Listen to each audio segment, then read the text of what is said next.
ꯃꯌꯥꯝꯒꯤ ꯅꯨꯡꯉꯥꯏꯅꯕꯒꯤꯗꯃꯛ ꯂꯩꯖꯔꯤꯕ ꯃꯈꯜ ꯃꯊꯦꯜ ꯃꯅꯤꯄꯨꯔ ꯆꯦꯅꯦꯜꯅ ꯃꯌꯥꯝꯕꯨ ꯏꯀꯣꯛꯂꯣꯟꯅ ꯈꯣꯏꯔꯨꯝꯖꯔꯤ꯫ ꯉꯁꯤꯁꯨ ꯃꯌꯥꯝꯒꯤ ꯅꯨꯡꯉꯥꯏꯅꯕꯒꯤꯗꯃꯛ ꯃꯅꯤꯄꯨꯔꯤ ꯍꯔꯔ ꯁ꯭ꯇꯣꯔꯤ ꯑꯃꯃꯨꯛ ꯄꯨꯗꯨꯅ ꯂꯥꯛꯆꯔꯤ꯫ ꯍꯔꯔ ꯁ꯭ꯇꯣꯔꯤ ꯑꯁꯤꯒꯤ ꯃꯃꯤꯡ ꯎꯃꯪꯒꯤ ꯊꯋꯥꯏ꯫ ꯋꯥꯔꯤ ꯑꯁꯤ ꯃꯃꯥꯡꯊꯛꯇ ꯊꯥꯒꯠꯆꯈ꯭ꯔꯦ꯫ ꯍꯧꯖꯤꯛ ꯑꯃꯨꯛ ꯐꯨꯜ ꯁ꯭ꯇꯣꯔꯤ ꯑꯣꯏꯅ ꯑꯃꯨꯛ ꯃꯌꯥꯝꯗ ꯈꯨꯗꯣꯜ ꯇꯝꯖꯕꯅꯤ꯫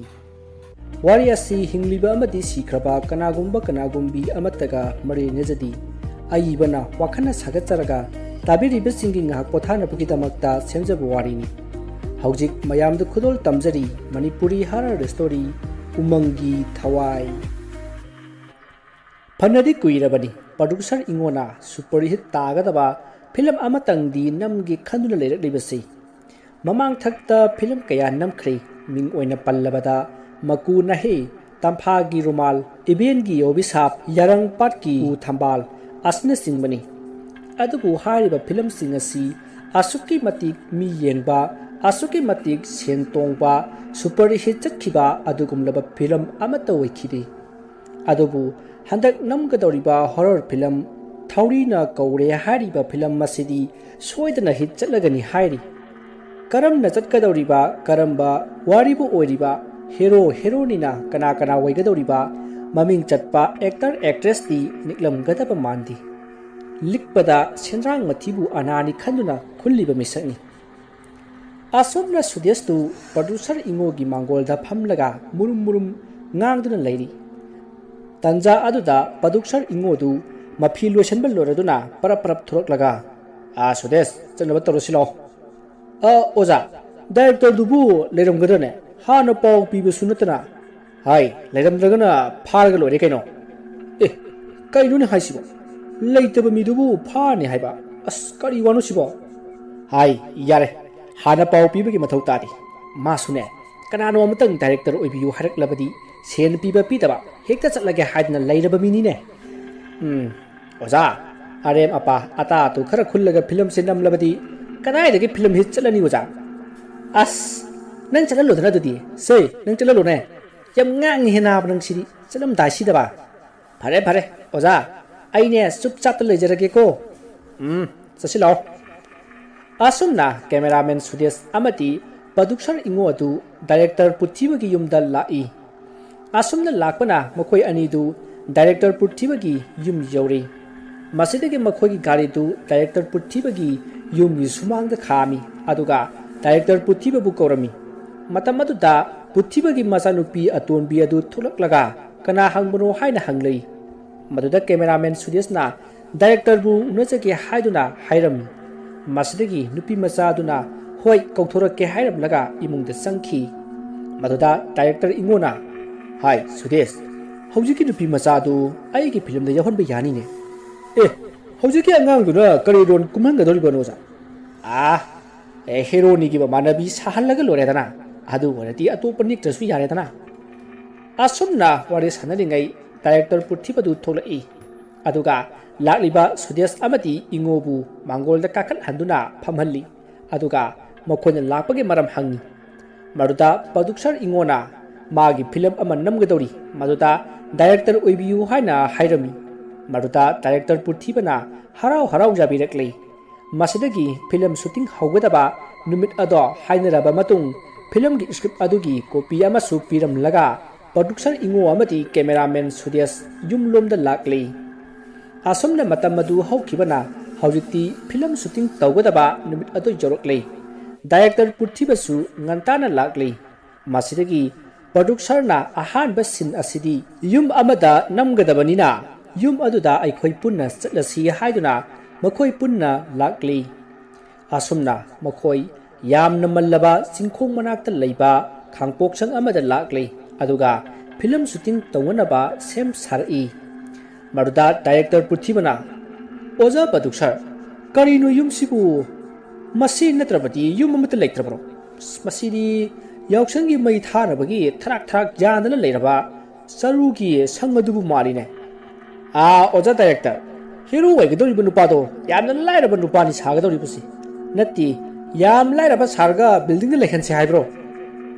ꯍꯣꯏꯁꯦ ꯐꯔꯦꯁꯦ, ꯑꯣꯖꯥꯅ ꯄ꯭ꯔꯣꯗ꯭ꯌꯨꯁꯔꯅꯤꯅ ꯁꯤ ꯇꯧꯁꯤ ꯍꯥꯏꯕꯗꯣ ꯑꯗꯨꯝ ꯇꯧꯔꯁꯤ꯫ ꯃꯌꯥꯝ ꯑꯗꯨꯗꯤ ꯁꯦꯝ ꯁꯥꯔꯣꯀꯣ꯫ ꯍꯦꯔꯣ ꯁꯥꯔꯤꯕ ꯏꯕꯨꯡꯉꯣ ꯅꯪꯅ ꯌꯨꯝꯁꯤꯒꯤ ꯃꯅꯨꯡꯗꯒꯤ ꯀꯣ ꯌꯣꯄꯥꯛ ꯑꯃ ꯄꯥꯏꯔꯒ ꯊꯕꯛ ꯁꯨꯕ ꯆꯠꯅꯕꯒꯤ ꯊꯣꯔꯛꯎ ꯑꯗꯨꯒ ꯃꯆꯟꯅꯨꯄꯤ ꯁꯥꯔꯤꯕꯤ ꯏꯕꯦꯝꯃ ꯅꯪꯅ ꯍꯤꯡꯈꯣꯜꯂꯣꯝꯗꯒꯤ ꯂꯥꯛꯄ ꯁꯥꯔꯒ ꯇꯥꯆꯧ ꯁꯤꯡ ꯆꯟꯕ ꯆꯠꯂꯗꯨꯕ꯭ꯔꯥ ꯍꯪꯒꯗꯕ ꯀꯣ ꯑꯣꯖꯥ ꯗꯥꯏꯔꯦꯛꯇꯔ ꯀꯩꯅꯣꯝꯇ ꯍꯥꯏꯖꯒꯦ ꯍꯥꯏꯌꯨ ꯍꯥꯏꯌꯨ ꯍꯦꯔꯣ ꯁꯥꯕ ꯀꯩ ꯍꯥꯏꯅꯤꯡꯉꯤ ꯎꯃꯪꯗ ꯁꯤꯡ ꯆꯟꯕ ꯆꯠꯄ ꯁꯥꯒꯗꯧꯔꯤꯕꯅꯤꯅ ꯌꯣꯄꯥꯛꯀꯤ ꯃꯍꯨꯠꯇ ꯁꯤꯡꯖꯪ ꯑꯣꯏꯅ ꯄꯥꯏꯕꯗꯤ ꯀꯔꯤ ꯀꯥꯏ ꯏꯕꯨꯡꯉꯣ ꯍꯦꯔꯣ ꯁꯥꯕ ꯁꯤꯡꯖꯪꯗꯣ ꯄꯣꯔꯛꯄ ꯀꯧꯔꯝꯃꯤ ꯑꯗꯨꯅ ꯌꯣꯄꯥꯛꯁꯤ ꯄꯥꯏꯔꯤꯕ ꯁꯦꯁꯦ ꯍꯧꯅꯕ ꯇꯧꯔꯁꯤ ꯑꯁ ꯒ꯭ꯌꯥꯟꯒ ꯇꯥꯕ ꯐꯤꯂꯝ ꯅꯠꯇꯦꯗ ꯇꯧꯔꯤꯁꯤ ꯑꯁꯨꯝꯅ ꯐꯤꯂꯝ ꯁꯨꯇꯤꯡ ꯑꯁꯤ ꯇꯧꯔꯛꯄꯅ ꯅꯨꯃꯤꯠ 16ꯅꯤ ꯁꯨꯔꯛꯂꯦ ꯅꯨꯃꯤꯠ ꯑꯗꯨꯗꯒꯤꯅꯤ ꯐꯤꯂꯝ ꯑꯁꯤ ꯇꯣꯛꯄ ꯌꯥꯕꯒꯤ ꯐꯤꯕꯝꯗ ꯂꯥꯛꯈꯤꯕꯗꯣ ꯐꯤꯂꯝ ꯑꯁꯤꯒꯤ ꯋꯥꯔꯤ ꯑꯁꯤꯗ ꯂꯝ ꯀꯣꯏꯕ ꯂꯥꯛꯄ ꯃꯈꯣꯏ ꯈꯔꯅ ꯎꯃꯪ ꯃꯅꯨꯡꯗ ꯕꯨꯠ ꯊꯦꯡꯅꯕꯗꯒꯤ ꯀꯣꯏꯆꯦꯟ ꯆꯦꯟꯕꯒꯤ ꯃꯇꯥꯡꯅꯤ ꯃꯇꯝ ꯑꯗꯨꯗ ꯐꯤꯂꯝ ꯑꯗꯨꯗ ꯁꯄꯣꯔꯇꯔ ꯑꯣꯏꯒꯗꯧꯔꯤꯕ ꯇꯅꯨꯅ ꯕꯨꯠ ꯊꯦꯡꯅꯗꯨꯅ ꯁꯤꯕꯒꯤ ꯁꯤꯟ ꯑꯃ ꯅꯝꯒꯗꯧꯔꯤꯕꯅꯤ ꯃꯔꯝ ꯑꯁꯤꯅ ꯎꯃꯪ ꯃꯅꯨꯡ ꯑꯗꯨꯗ ꯌꯥꯎꯒꯗꯧꯔꯤꯕ ꯑꯦꯛꯇꯔ ꯑꯦꯛꯇ꯭ꯔꯦꯁ ꯀꯌꯥ ꯐꯝꯗꯨꯅ ꯂꯩꯅꯔꯤ ꯃꯇꯝꯗꯨ ꯅꯨꯃꯤꯗꯥꯡꯒꯤ ꯄꯨꯡ 9 ꯇꯥꯔꯛꯂꯦ ꯃꯇꯝ ꯑꯗꯨꯗ ꯗꯥꯏꯔꯦꯛꯇꯔ ꯄꯨꯊꯤꯕꯅ ꯑꯉꯥꯡꯁꯥ ꯁꯨꯇꯤꯡ ꯍꯧꯅꯕ ꯇꯧꯔꯁꯤ ꯑꯁꯤ ꯍꯥꯏꯗꯨꯅ ꯁꯨꯇꯤꯡ ꯇꯧꯕ ꯍꯧꯔꯦ ꯃꯇꯝ ꯑꯗꯨꯗ ꯗꯥꯏꯔꯦꯛꯇꯔꯅ ꯍꯣꯔꯣꯔ ꯁꯥꯔꯤꯕ ꯏꯕꯦꯝꯃ ꯎꯃꯣꯅꯤ ꯅꯪꯅ ꯃꯁꯤꯒꯤ ꯍꯩꯕꯣꯡ ꯃꯔꯨꯝꯁꯤꯗꯒꯤ ꯀꯣ ꯁꯦ ꯁꯨꯃꯥꯏꯅ ꯆꯦꯞꯊꯔꯒ ꯌꯦꯡꯉꯛꯄ ꯀꯣ ꯑꯗꯨꯒ ꯇꯅꯨ ꯅꯪꯅ ꯍꯩꯕꯣꯡ ꯃꯈꯣꯡꯁꯤꯗ ꯌꯥꯝꯅ ꯀꯤꯅ ꯀꯣ ꯁꯣꯔ ꯊꯕꯦꯠ ꯍꯣꯗꯅ ꯂꯩꯔꯤꯉꯩꯗꯨꯗ ꯀꯣ ꯇꯨꯡꯗ ꯑꯣꯟꯊꯣꯛꯂꯒ ꯌꯦꯡꯉꯨꯕꯗ ꯕꯨꯠꯁꯦ ꯎꯕꯗ ꯀꯟꯅ ꯂꯥꯎꯔꯒ ꯆꯦꯟꯕꯒꯤ ꯁꯤꯟꯅꯤ ꯂꯧꯗꯣꯏꯁꯦ ꯈꯪꯒꯅꯤꯀꯣ ꯑꯗꯨꯗꯤ ꯅꯁꯥ ꯅꯁꯥꯒꯤ ꯃꯐꯝꯗ ꯂꯩꯅꯔꯣ ꯀꯦꯃꯦꯔꯥꯃꯦꯟ ꯅꯪꯒꯤ ꯀꯦꯃꯦꯔꯥ ꯑꯦꯡꯒꯜꯗꯨ ꯌꯦꯡꯕ ꯂꯣꯏꯔꯕ꯭ꯔꯣ ꯂꯣꯏꯖꯔꯦ ꯑꯣꯖꯥ ꯐꯔꯦ ꯑꯗꯨꯗꯤ ꯍꯧꯅꯕ ꯇꯧꯔꯁꯤ ꯑꯁꯤ ꯍꯥꯏꯔꯝꯂꯒ ꯗꯥꯏꯔꯦꯛꯇꯔ ꯄꯨꯊꯤꯕꯅ ꯑꯦꯛꯁꯟ ꯍꯦꯛ ꯂꯥꯎꯕꯒ ꯕꯨꯠꯀꯤ ꯁꯛꯇꯝ ꯂꯥꯡꯂꯤꯕꯤ ꯎꯃꯣꯅꯤꯗꯣ ꯌꯥꯝꯅ ꯄꯥꯈꯠꯅ ꯀꯟꯅ ꯂꯥꯎꯔꯒ ꯆꯦꯟꯊꯣꯔꯛꯏ ꯃꯗꯨꯗ ꯃꯌꯥꯝꯅ ꯀꯩꯗꯧꯔꯒꯦ ꯍꯥꯏꯗꯨꯅ ꯍꯪꯉꯤ ꯃꯗꯨꯗ ꯎꯃꯣꯅꯤꯅ ꯑꯩꯒꯤ ꯇꯨꯡꯗ ꯃꯤ ꯑꯃ ꯆꯠꯈꯤꯕꯒꯨꯝ ꯁꯥꯍꯨꯝ ꯐꯪꯉꯤ ꯍꯥꯏꯗꯨꯅ ꯀꯞꯂꯛꯏ ꯃꯗꯨꯗ ꯗꯥꯏꯔꯦꯛꯇꯔꯅ ꯍꯦꯔꯥ ꯑꯣꯟꯊꯣꯛꯄ ꯎꯆꯦꯛ ꯋꯥꯌꯥꯅ ꯄꯥꯏꯈꯤꯕꯒꯤ ꯁꯥꯍꯨꯝꯒꯨꯝꯕ ꯅꯠꯇ꯭ꯔꯒ ꯅꯪꯒꯤ ꯋꯥꯈꯜꯅ ꯇꯧꯕ ꯑꯣꯏꯔꯝꯒꯅꯤ ꯁꯦ ꯀꯩꯝ ꯈꯜꯂꯨꯅꯨ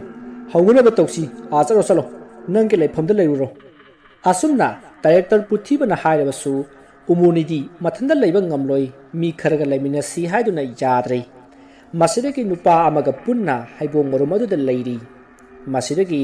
ꯗꯥꯏꯔꯦꯛꯇꯔ ꯄꯨꯊꯤꯕꯅ ꯑꯦꯛꯁꯟ ꯍꯦꯛ ꯂꯥꯎꯕꯒ ꯁꯣꯝꯗ ꯍꯩꯕꯣꯡ ꯃꯅꯤꯡꯗ ꯂꯩꯔꯤꯕ ꯅꯨꯄꯥ ꯑꯗꯨꯅ ꯑꯀꯣꯏꯕ ꯑꯗꯨꯗ ꯀꯨꯌꯦꯡ ꯌꯦꯡꯉꯤ ꯃꯇꯝ ꯑꯗꯨꯗ ꯃꯐꯝ ꯑꯗꯨꯗꯒꯤ ꯈꯔ ꯆꯠꯊꯣꯛꯂꯒ ꯎꯃꯪꯒꯤ ꯎ ꯃꯔꯛꯀꯤ ꯂꯝꯕꯤ ꯑꯃꯗ ꯐꯤꯉꯧ ꯁꯦꯠꯄꯤ ꯅꯨꯄꯤꯒꯤ ꯁꯕꯥꯟ ꯃꯥꯟꯕꯤ ꯑꯃ ꯑꯁꯨꯝ ꯆꯠꯈꯤꯕꯗꯣ ꯎꯈꯤ ꯃꯗꯨ ꯎꯕꯗ ꯅꯨꯄꯥ ꯑꯗꯨꯅ ꯃꯥꯒꯤ ꯃꯅꯥꯛꯇ ꯂꯩꯔꯤꯕ ꯕꯨꯠꯀꯤ ꯁꯛꯇꯝ ꯂꯥꯡꯂꯤꯕꯤ ꯎꯃꯣꯅꯤꯗ ꯍꯥꯏꯒꯦ ꯍꯥꯏꯗꯨꯅ ꯂꯩꯁꯤꯜꯂꯛꯄꯗ ꯎꯃꯣꯅꯤꯗꯣ ꯌꯥꯝꯅ ꯀꯤꯕ ꯁꯛꯇꯝ ꯑꯃꯗ ꯂꯩꯔꯝꯂꯦ ꯃꯁꯝ ꯃꯅꯥ ꯏꯐꯥ ꯐꯥꯔꯒ ꯃꯃꯤꯠ ꯑꯗꯨꯁꯨ ꯉꯧꯔꯣꯛ ꯉꯧꯅ ꯄꯥꯡꯂꯒ ꯂꯦꯞꯂꯒ ꯂꯩꯔꯝꯕ ꯑꯗꯨꯗ ꯀꯟꯅ ꯂꯥꯎꯔꯒ ꯍꯩꯕꯣꯡ ꯃꯔꯨꯝ ꯑꯗꯨꯗꯒꯤ ꯆꯦꯟꯊꯣꯔꯛꯏ ꯃꯇꯝ ꯑꯗꯨꯗ ꯃꯌꯥꯝꯅ ꯅꯨꯄꯥ ꯑꯗꯨꯗ ꯀꯩꯗꯧꯔꯒꯦ ꯍꯥꯏꯗꯨꯅ ꯍꯪꯉꯤ ꯃꯗꯨꯗ ꯅꯨꯄꯥ ꯑꯗꯨꯅ ꯀꯣꯏꯂꯩ ꯂꯩꯗꯨꯅ ꯌꯦꯡꯂꯛꯄꯗ ꯕꯨꯠꯀꯤ ꯁꯛꯇꯝ ꯂꯥꯡꯂꯤꯕ ꯎꯃꯣꯅꯤꯗꯤ ꯃꯐꯝ ꯑꯃꯗ ꯂꯦꯞꯂꯒ ꯂꯩꯔꯝꯃꯤ ꯃꯗꯨꯗ ꯅꯨꯄꯥ ꯑꯗꯨꯅ ꯃꯥꯅ ꯎꯈꯤꯕ ꯐꯤꯉꯧ ꯁꯦꯠꯄꯤ ꯑꯃꯗꯤ ꯎꯃꯣꯅꯤꯅ ꯑꯣꯏꯔꯝꯕ ꯁꯛꯇꯝ ꯑꯗꯨ ꯃꯌꯥꯝꯗ ꯍꯥꯏꯈꯤ ꯃꯗꯨꯗ ꯄ꯭ꯔꯣꯗ꯭ꯌꯨꯁꯔ ꯏꯉꯣꯅ ꯅꯨꯄꯥ ꯑꯗꯨꯗ ꯀꯔꯤꯅꯣꯅꯦ ꯏꯕꯨꯡꯉꯣ ꯅꯪꯕꯨ ꯌꯨ ꯀꯌꯥꯝ ꯊꯛꯆꯤꯜꯂꯨꯔꯕꯒꯦ ꯎꯃꯣꯅꯤꯗꯤ ꯉꯁꯥꯏꯅ ꯊꯣꯔꯛꯇꯅ ꯃꯈꯥ ꯇꯥꯕ ꯁꯨꯇꯤꯡ ꯁꯦꯝ ꯁꯥꯈ꯭ꯔꯦ ꯑꯗꯨꯒ ꯅꯪꯅ ꯍꯧꯖꯤꯛꯇ ꯊꯣꯔꯛꯂꯒ ꯎꯃꯣꯅꯤ ꯎꯏ ꯐꯤꯉꯧ ꯁꯦꯠꯄꯤ ꯎꯏ ꯍꯥꯏꯔꯤꯕꯁꯤꯕꯨ ꯀꯔꯤꯅꯣꯅꯦ ꯄ꯭ꯔꯣꯗ꯭ꯌꯨꯁꯔꯒꯤ ꯋꯥ ꯑꯗꯨ ꯇꯥꯔꯒ ꯅꯨꯄꯥ ꯑꯗꯨꯅ ꯑꯁꯦꯡꯕꯅꯤ ꯑꯣꯖꯥ ꯑꯩ ꯏꯃꯤꯠꯃꯛꯅ ꯎꯍꯧꯔꯕꯅꯤ ꯑꯩꯒꯤ ꯚꯥꯞꯅ ꯅꯠꯇꯦ ꯑꯁꯦꯡꯕꯅꯤ ꯍꯥꯏꯗꯨꯅ ꯌꯥꯝꯅ ꯀꯟꯅ ꯍꯥꯏꯔꯝꯃꯤ ꯑꯗꯨꯕꯨ ꯃꯥꯒꯤ ꯋꯥ ꯑꯗꯣ ꯀꯅꯥ ꯑꯃꯠꯇꯅ ꯇꯥꯔꯝꯗꯦ ꯑꯁꯨꯝꯅ ꯇꯧꯅꯔꯤꯉꯩ ꯆꯥꯛ ꯏꯟꯖꯥꯡ ꯊꯣꯡꯕ ꯊꯥꯛꯂꯤꯕ ꯃꯤꯑꯣꯏꯁꯤꯡ ꯑꯗꯨꯅ ꯆꯥꯛ ꯂꯣꯏꯁꯤꯜꯂꯛꯄꯗꯒꯤ ꯃꯈꯣꯏ ꯆꯥꯛ ꯆꯥꯅꯅꯕ ꯁꯦꯝ ꯁꯥꯟꯅꯈ꯭ꯔꯦ ꯃꯇꯝ ꯑꯗꯨꯗ ꯗꯥꯏꯔꯦꯛꯇꯔ ꯄꯨꯊꯤꯕꯗꯨ ꯃꯄꯥꯟ ꯊꯣꯛꯅꯤꯡꯂꯛꯄꯗꯒꯤ ꯃꯐꯝ ꯑꯗꯨꯗꯒꯤ ꯈꯔ ꯆꯠꯊꯣꯛꯂꯒ ꯃꯄꯥꯟ ꯊꯣꯛꯏ ꯃꯍꯥꯛꯅ ꯑꯁꯨꯝ ꯃꯄꯥꯟ ꯊꯣꯛꯅ ꯑꯀꯣꯏꯕ ꯑꯗꯨꯗ ꯑꯁꯨꯝ ꯌꯦꯡꯂꯛꯄꯗ ꯎꯖꯥꯎ ꯑꯃꯒꯤ ꯃꯈꯣꯡꯗ ꯐꯤꯉꯧ ꯁꯦꯠꯄꯤ ꯅꯨꯄꯤꯒꯤ ꯁꯕꯥꯟ ꯃꯥꯟꯕꯤ ꯑꯃ ꯐꯝꯂꯒ ꯂꯩꯔꯤꯕꯗꯣ ꯎꯈꯤ ꯃꯗꯨ ꯎꯕꯗ ꯄꯨꯊꯤꯕꯗꯨ ꯁ꯭ꯋꯥꯏ ꯂꯥꯎꯈꯤ ꯃꯔꯝ ꯑꯁꯤꯅ ꯃꯍꯥꯛ ꯃꯄꯥꯟ ꯊꯣꯛꯄ ꯂꯣꯏꯔꯒ ꯃꯌꯥꯝ ꯂꯩꯔꯤꯕ ꯑꯗꯣꯝꯗ ꯌꯥꯝꯅ ꯊꯨꯅ ꯒꯝ ꯂꯥꯛꯏ ꯃꯗꯨꯗ ꯃꯌꯥꯝꯅ ꯑꯣꯖꯥ ꯗꯥꯏꯔꯦꯛꯇꯔ ꯀꯩꯗꯧꯔꯒꯦ ꯑꯣꯖꯥꯁꯨ ꯊꯦꯡꯅꯔꯕ꯭ꯔꯣ ꯍꯥꯏꯅ ꯍꯪꯂꯛꯏ ꯃꯗꯨꯗ ꯗꯥꯏꯔꯦꯛꯇꯔ ꯄꯨꯊꯤꯕꯅ ꯍꯥꯏ ꯀꯩꯅꯣ ꯑꯩꯗꯤ ꯆꯨꯝꯅ ꯂꯥꯛꯆꯕꯅꯤꯅꯦ ꯀꯩꯅꯣꯅꯦ ꯅꯣꯏꯕꯨ ꯑꯗꯨꯛ ꯌꯥꯝꯅ ꯀꯤꯒꯟꯕ ꯃꯤꯗꯥꯁꯤꯡꯂꯣ ꯑꯁꯤ ꯍꯥꯏꯗꯨꯅ ꯆꯩꯔꯛꯄꯗ ꯃꯌꯥꯝꯗꯣ ꯇꯨꯃꯤꯟ ꯆꯥꯛ ꯆꯥꯈꯤ꯫ ꯃꯇꯝ ꯑꯗꯨꯗ ꯄ꯭ꯔꯣꯗ꯭ꯌꯨꯁꯔ ꯏꯉꯣꯅ ꯗꯥꯏꯔꯦꯛꯇꯔ ꯄꯨꯊꯤꯕꯗ ꯇꯨꯃꯤꯟꯅ ꯀꯅꯥꯁꯨ ꯈꯪꯍꯟꯗꯅ ꯍꯧꯖꯤꯛ ꯀꯔꯤ ꯊꯣꯛꯈꯤꯕꯒꯦ ꯍꯥꯏꯅ ꯍꯪꯉꯤ꯫ ꯃꯗꯨꯗ ꯗꯥꯏꯔꯦꯛꯇꯔ ꯄꯨꯊꯤꯕꯅ ꯃꯥꯅ ꯎꯈꯤꯕ ꯐꯤꯉꯧ ꯁꯦꯠꯄꯤ ꯑꯃ ꯐꯝꯍꯧꯕ ꯑꯗꯣ ꯍꯥꯏꯔꯝꯃꯤ꯫ ꯃꯁꯤꯗꯒꯤ ꯄ꯭ꯔꯣꯗ꯭ꯌꯨꯁꯔ ꯏꯉꯣꯅ ꯑꯗꯨꯗꯤ ꯃꯐꯝ ꯑꯁꯤ ꯊꯥꯗꯣꯛꯂꯒ ꯃꯊꯪꯒꯤ ꯅꯣꯡ ꯉꯥꯟꯕꯗ ꯑꯇꯣꯞꯄ ꯎꯃꯪ ꯑꯃꯗ ꯑꯣꯏꯅ ꯅꯝꯂꯨꯅꯕ ꯍꯥꯏꯔꯝꯃꯤ꯫ ꯑꯗꯨꯕꯨ ꯃꯇꯝ ꯑꯗꯨꯗꯤ ꯅꯨꯃꯤꯗꯥꯡꯒꯤ ꯄꯨꯡ 10 ꯇꯥꯔꯛꯂꯕꯅꯤꯅ ꯑꯇꯣꯞꯄ ꯃꯐꯝꯗ ꯍꯧꯖꯤꯛ ꯆꯠꯄ ꯍꯥꯏꯕꯁꯤ ꯃꯗꯨ ꯈꯨꯗꯣꯡ ꯆꯥꯔꯔꯣꯏ ꯍꯥꯏꯅ ꯍꯥꯏꯔꯝꯃꯤ꯫ ꯑꯗꯨꯕꯨ ꯄ꯭ꯔꯣꯗ꯭ꯌꯨꯁꯔ ꯏꯉꯣꯅ ꯃꯌꯥꯝꯗ ꯋꯥꯐꯝ ꯑꯁꯤ ꯂꯣꯠꯁꯤꯜꯂꯒꯨꯝꯁꯤ, ꯃꯁꯤꯅ ꯍꯦꯟꯅ ꯈꯨꯗꯣꯡꯊꯤꯕ ꯅꯪꯕ ꯌꯥꯏ, ꯑꯗꯨꯅ ꯃꯈꯣꯏꯗ ꯋꯥꯐꯝ ꯑꯁꯤ ꯍꯥꯏꯔꯒ ꯃꯐꯝ ꯑꯁꯤ ꯊꯥꯗꯣꯛꯂꯝꯂꯒ ꯎꯃꯪ ꯑꯁꯤꯒꯤ ꯃꯄꯥꯟꯂꯣꯝꯗ ꯌꯥꯝꯅ ꯊꯨꯅ ꯊꯣꯛꯍꯧꯅꯕ ꯇꯧꯁꯤ ꯍꯥꯏꯅ ꯍꯥꯏꯔꯝꯃꯤ꯫ ꯋꯥꯐꯝ ꯑꯗꯨ ꯗꯥꯏꯔꯦꯛꯇꯔ ꯄꯨꯊꯤꯕꯁꯨ ꯌꯥꯔꯗꯨꯅ ꯃꯌꯥꯝꯗ ꯍꯥꯏꯔꯛꯏ꯫ ꯍꯧꯖꯤꯛ ꯃꯐꯝ ꯑꯁꯤꯒꯤ ꯑꯣꯏꯕ ꯁꯨꯇꯤꯡ ꯑꯁꯤ ꯂꯣꯏꯔꯕꯅꯤꯅ ꯍꯌꯦꯡ ꯅꯣꯡ ꯉꯥꯜꯂꯒ ꯑꯇꯣꯞꯄ ꯃꯐꯝ ꯑꯃꯗ ꯅꯝꯅꯕ ꯍꯧꯖꯤꯛꯇꯤ ꯑꯩꯈꯣꯏ ꯆꯠꯂꯁꯤ ꯍꯥꯏꯅ ꯃꯌꯥꯝꯗ ꯍꯥꯏꯔꯛꯏ꯫ ꯃꯗꯨꯗ ꯃꯌꯥꯝꯅ ꯍꯧꯖꯤꯛꯄꯨ ꯑꯃꯨꯛ ꯀꯗꯥꯏꯗ ꯆꯠꯀꯗꯧꯔꯤꯕꯅꯣ ꯍꯥꯏꯅ ꯍꯪꯉꯤ꯫ ꯃꯗꯨꯗ ꯀꯦꯃꯦꯔꯥꯃꯦꯟ ꯁꯨꯗꯦꯁꯅ ꯌꯨꯝꯗ ꯆꯠꯇꯅ ꯀꯗꯥꯏꯗ ꯆꯠꯀꯦ ꯍꯥꯏꯅꯣꯅꯦ ꯑꯁꯤ ꯍꯥꯏꯔꯒ ꯋꯥ ꯅꯣꯛꯏ꯫ ꯑꯁꯨꯝꯅ ꯃꯌꯥꯝꯗꯨ ꯄꯣꯠ ꯆꯩ ꯂꯣꯏꯁꯤꯜꯂꯒ ꯎꯃꯪ ꯑꯗꯨꯗꯒꯤ ꯊꯣꯔꯛꯅꯕ ꯍꯣꯠꯅꯔꯤ꯫ ꯑꯗꯨꯕꯨ ꯗꯥꯏꯔꯦꯛꯇꯔ ꯑꯃꯗꯤ ꯄ꯭ꯔꯣꯗ꯭ꯌꯨꯁꯔꯅ ꯃꯈꯣꯏꯗ ꯊꯣꯛꯄ ꯑꯀꯤꯕ ꯊꯧꯗꯣꯛꯁꯤꯡ ꯑꯗꯨ ꯍꯥꯏꯁꯤ ꯍꯥꯏꯅꯕ ꯑꯗꯨ ꯃꯈꯣꯏ ꯀꯤꯈ꯭ꯔꯅꯤ ꯈꯜꯂꯗꯨꯅ ꯍꯥꯏꯗꯣꯛꯈꯤꯗ꯭ꯔꯦ꯫ ꯑꯁꯨꯝꯅ ꯃꯈꯣꯏꯅ ꯑꯁꯨꯝ ꯂꯥꯛꯄꯗ ꯎꯃꯪ ꯑꯗꯨꯒꯤ ꯈꯔ ꯁꯨꯛꯄ ꯎꯁꯤꯡꯒꯤ ꯃꯈꯣꯡꯗ ꯃꯤ ꯂꯦꯞꯄꯒ ꯂꯩꯕꯒꯤ ꯃꯑꯣꯡ ꯀꯌꯥ ꯂꯥꯛꯂꯤꯕ ꯃꯤꯑꯣꯏꯁꯤꯡ ꯑꯗꯨꯅ ꯎꯈꯤ꯫ ꯃꯗꯨꯗ ꯑꯃꯒ ꯑꯣꯟꯁꯤꯟꯅꯗꯨꯅ ꯌꯦꯡꯉꯨꯇꯨ ꯍꯥꯏꯗꯨꯅ ꯉꯔꯪ ꯋꯥꯔꯤ ꯁꯥꯟꯅꯔꯒ ꯑꯁꯨꯝ ꯂꯥꯛꯄꯗ ꯇꯦꯟ ꯈꯔ ꯈꯟꯗꯨꯅ ꯂꯩꯕ ꯑꯗꯣ ꯊꯦꯡꯅꯔꯦ꯫ ꯃꯗꯨꯗ ꯆꯠꯂꯤꯕ ꯃꯌꯥꯝ ꯑꯗꯨꯒꯤ ꯃꯔꯛꯇ ꯌꯥꯎꯔꯤꯕ ꯉꯁꯥꯏ ꯍꯩꯕꯣꯡ ꯃꯅꯤꯡꯗ ꯂꯩꯔꯤꯉꯩ ꯐꯤꯉꯧ ꯁꯦꯠꯄꯤ ꯎꯈꯤꯕ ꯅꯨꯄꯥ ꯑꯗꯨꯅ ꯃꯌꯥꯝ, ꯀꯩꯅꯣ ꯑꯩꯈꯣꯏꯅ ꯆꯠꯂꯤꯕ ꯂꯝꯕꯤꯁꯤꯕꯣ? ꯉꯁꯥꯏ ꯑꯩꯈꯣꯏꯅ ꯂꯥꯛꯄꯗꯗꯤ ꯃꯁꯤꯒꯤ ꯑꯃꯟꯕ ꯇꯦꯟꯁꯤꯡꯁꯦ ꯑꯃꯠꯇ ꯂꯩꯍꯧꯗꯕꯅꯦ, ꯑꯗꯨꯒ ꯍꯧꯖꯤꯛ ꯈꯟꯗꯨꯅ ꯂꯩꯔꯝꯂꯦ꯫ ꯂꯝꯕꯤꯁꯦ ꯑꯣꯟꯅꯕ ꯃꯥꯜꯂꯦ꯫ ꯅꯨꯄꯥ ꯑꯗꯨꯒꯤ ꯋꯥ ꯑꯗꯨ ꯇꯥꯕꯗ ꯃꯌꯥꯝꯅ ꯍꯣꯏꯅꯦ ꯍꯥꯏꯅꯗꯨꯅ ꯀꯣꯏꯂꯩ ꯂꯩꯗꯨꯅ ꯌꯦꯡꯉꯛꯏ꯫ ꯃꯗꯨꯗ ꯂꯝꯕꯤ ꯑꯗꯨꯕꯨ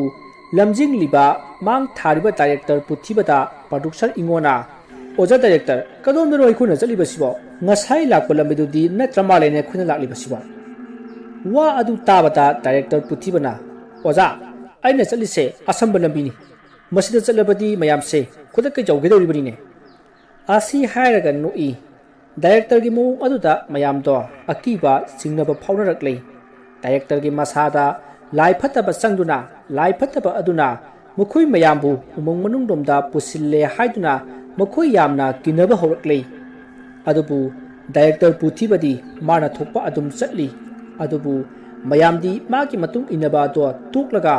ꯂꯦꯞꯂꯒ ꯃꯥꯅ ꯇꯧꯔꯤꯕ ꯑꯗꯣ ꯌꯦꯡꯗꯨꯅ ꯂꯩ꯫ ꯃꯁꯤꯗꯒꯤ ꯗꯥꯏꯔꯦꯛꯇꯔꯅ ꯃꯥꯒꯤ ꯃꯇꯨꯡꯗ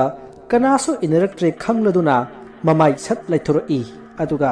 ꯃꯌꯥꯝ ꯀꯩꯗꯧꯔꯕꯒꯦ ꯍꯥꯏꯅ ꯍꯪꯂꯛꯏ꯫ ꯃꯗꯨꯗ ꯃꯌꯥꯝꯅ ꯑꯩꯈꯣꯏ ꯃꯈꯥ ꯇꯥꯅ ꯆꯠꯄ ꯉꯝꯂꯔꯣꯏ ꯍꯥꯏꯗꯨꯅ ꯃꯐꯝ ꯁ꯭ꯋꯥꯏꯗ ꯑꯍꯤꯡ ꯑꯁꯤꯃ ꯂꯦꯛꯂꯁꯤ ꯍꯥꯏꯗꯨꯅ ꯍꯥꯏꯅꯔꯛꯂꯦ꯫ ꯃꯗꯨꯗ ꯗꯥꯏꯔꯦꯛꯇꯔ ꯄꯨꯊꯤꯕꯅ ꯑꯗꯨꯗꯤ ꯃꯌꯥꯝꯒꯤ ꯑꯄꯥꯝꯕꯅꯤ ꯍꯥꯏꯗꯨꯅ ꯅꯣꯛꯏ꯫ ꯇꯧꯔꯤꯕ ꯄꯨꯝꯅꯃꯛ ꯄꯨꯊꯤꯕꯅ ꯁꯣꯏꯗꯅ ꯇꯧꯔꯒꯗꯕ ꯄ꯭ꯂꯥꯟ ꯑꯃ ꯌꯥꯠꯇꯨꯅ ꯊꯝꯂꯝꯕꯒꯨꯝ ꯇꯧꯔꯤ꯫ ꯃꯌꯥꯝꯗꯨ ꯋꯥꯈꯜ ꯌꯥꯝꯅ ꯆꯔꯥꯡꯅꯔꯝꯃꯤ꯫ ꯃꯁꯤꯗꯒꯤ ꯄ꯭ꯔꯣꯗ꯭ꯌꯨꯁꯔ ꯏꯉꯣꯅ ꯃꯥꯒꯤ ꯌꯨꯝꯒꯤ ꯃꯤꯑꯣꯏꯗ ꯐꯣꯟ ꯇꯧꯅꯅꯕ ꯍꯣꯠꯅꯈꯤ, ꯑꯗꯨꯕꯨ ꯃꯐꯝ ꯑꯗꯨ ꯅꯦꯠꯋꯥꯔꯛ ꯁꯨꯡꯐꯪ ꯐꯪꯂꯝꯗꯦ꯫ ꯑꯁꯨꯝꯅ ꯃꯌꯥꯝꯗꯣ ꯃꯐꯝ ꯑꯗꯨꯗ ꯂꯩꯕ ꯎꯈꯣꯡꯁꯤꯡꯗ ꯉꯥꯊꯗꯨꯅ ꯍꯤꯞꯄ ꯌꯥꯎ, ꯃꯁꯤꯗ ꯁꯂꯨꯞ ꯄꯨꯟꯗꯨꯅ ꯋꯥꯔꯤ ꯁꯥꯟꯅꯕ ꯌꯥꯎ ꯇꯧꯅꯔꯤ꯫ ꯃꯔꯛ ꯑꯁꯤꯗ ꯐꯤꯂꯝ ꯑꯁꯤꯒꯤ ꯀꯦꯃꯦꯔꯥꯃꯦꯟ ꯑꯣꯏꯔꯤꯕ ꯁꯨꯗꯦꯁꯇꯤ ꯊꯧꯗꯣꯛ ꯑꯁꯤꯒꯤ ꯃꯇꯥꯡꯗ ꯀꯔꯤꯒꯨꯝꯕ ꯈꯔ ꯈꯪꯕꯗꯧꯅ ꯇꯧꯏ, ꯑꯗꯨꯕꯨ ꯃꯍꯥꯛ ꯋꯥ ꯑꯃꯠꯇ ꯉꯥꯡꯗꯦ꯫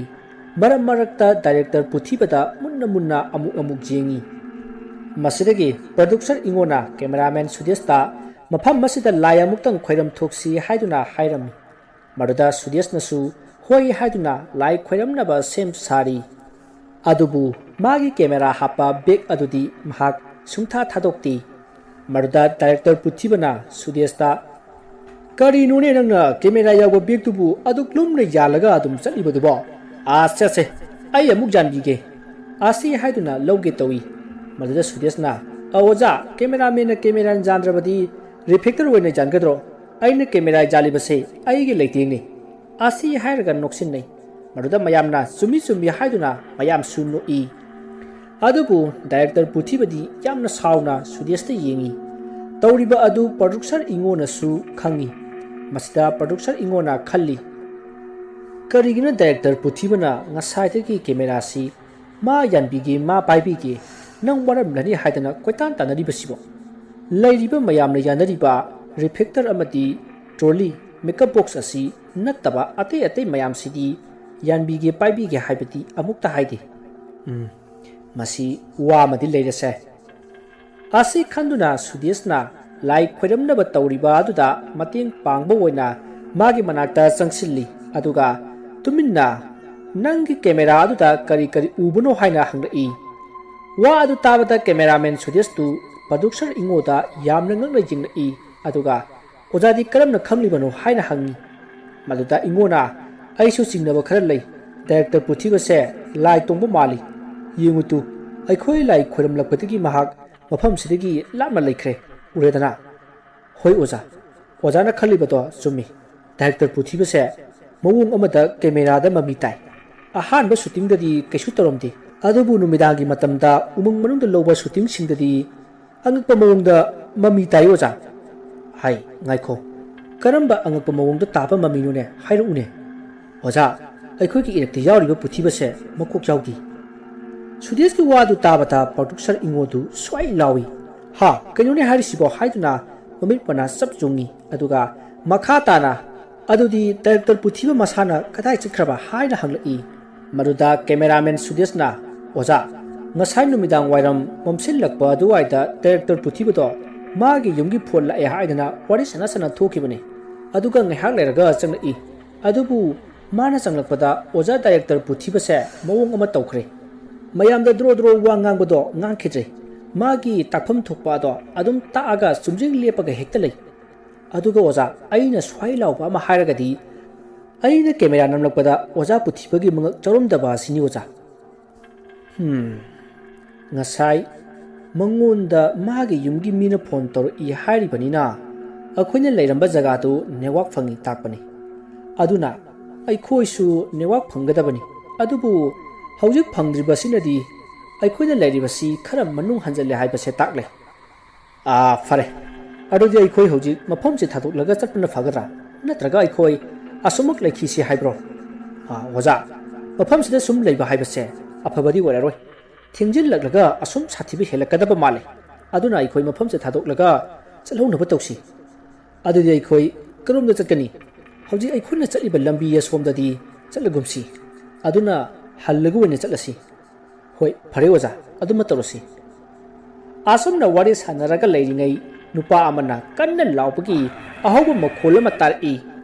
makhol adu tabada mafam maruda leiriba miyoi khudimak pakhatnaduna koyeng jingi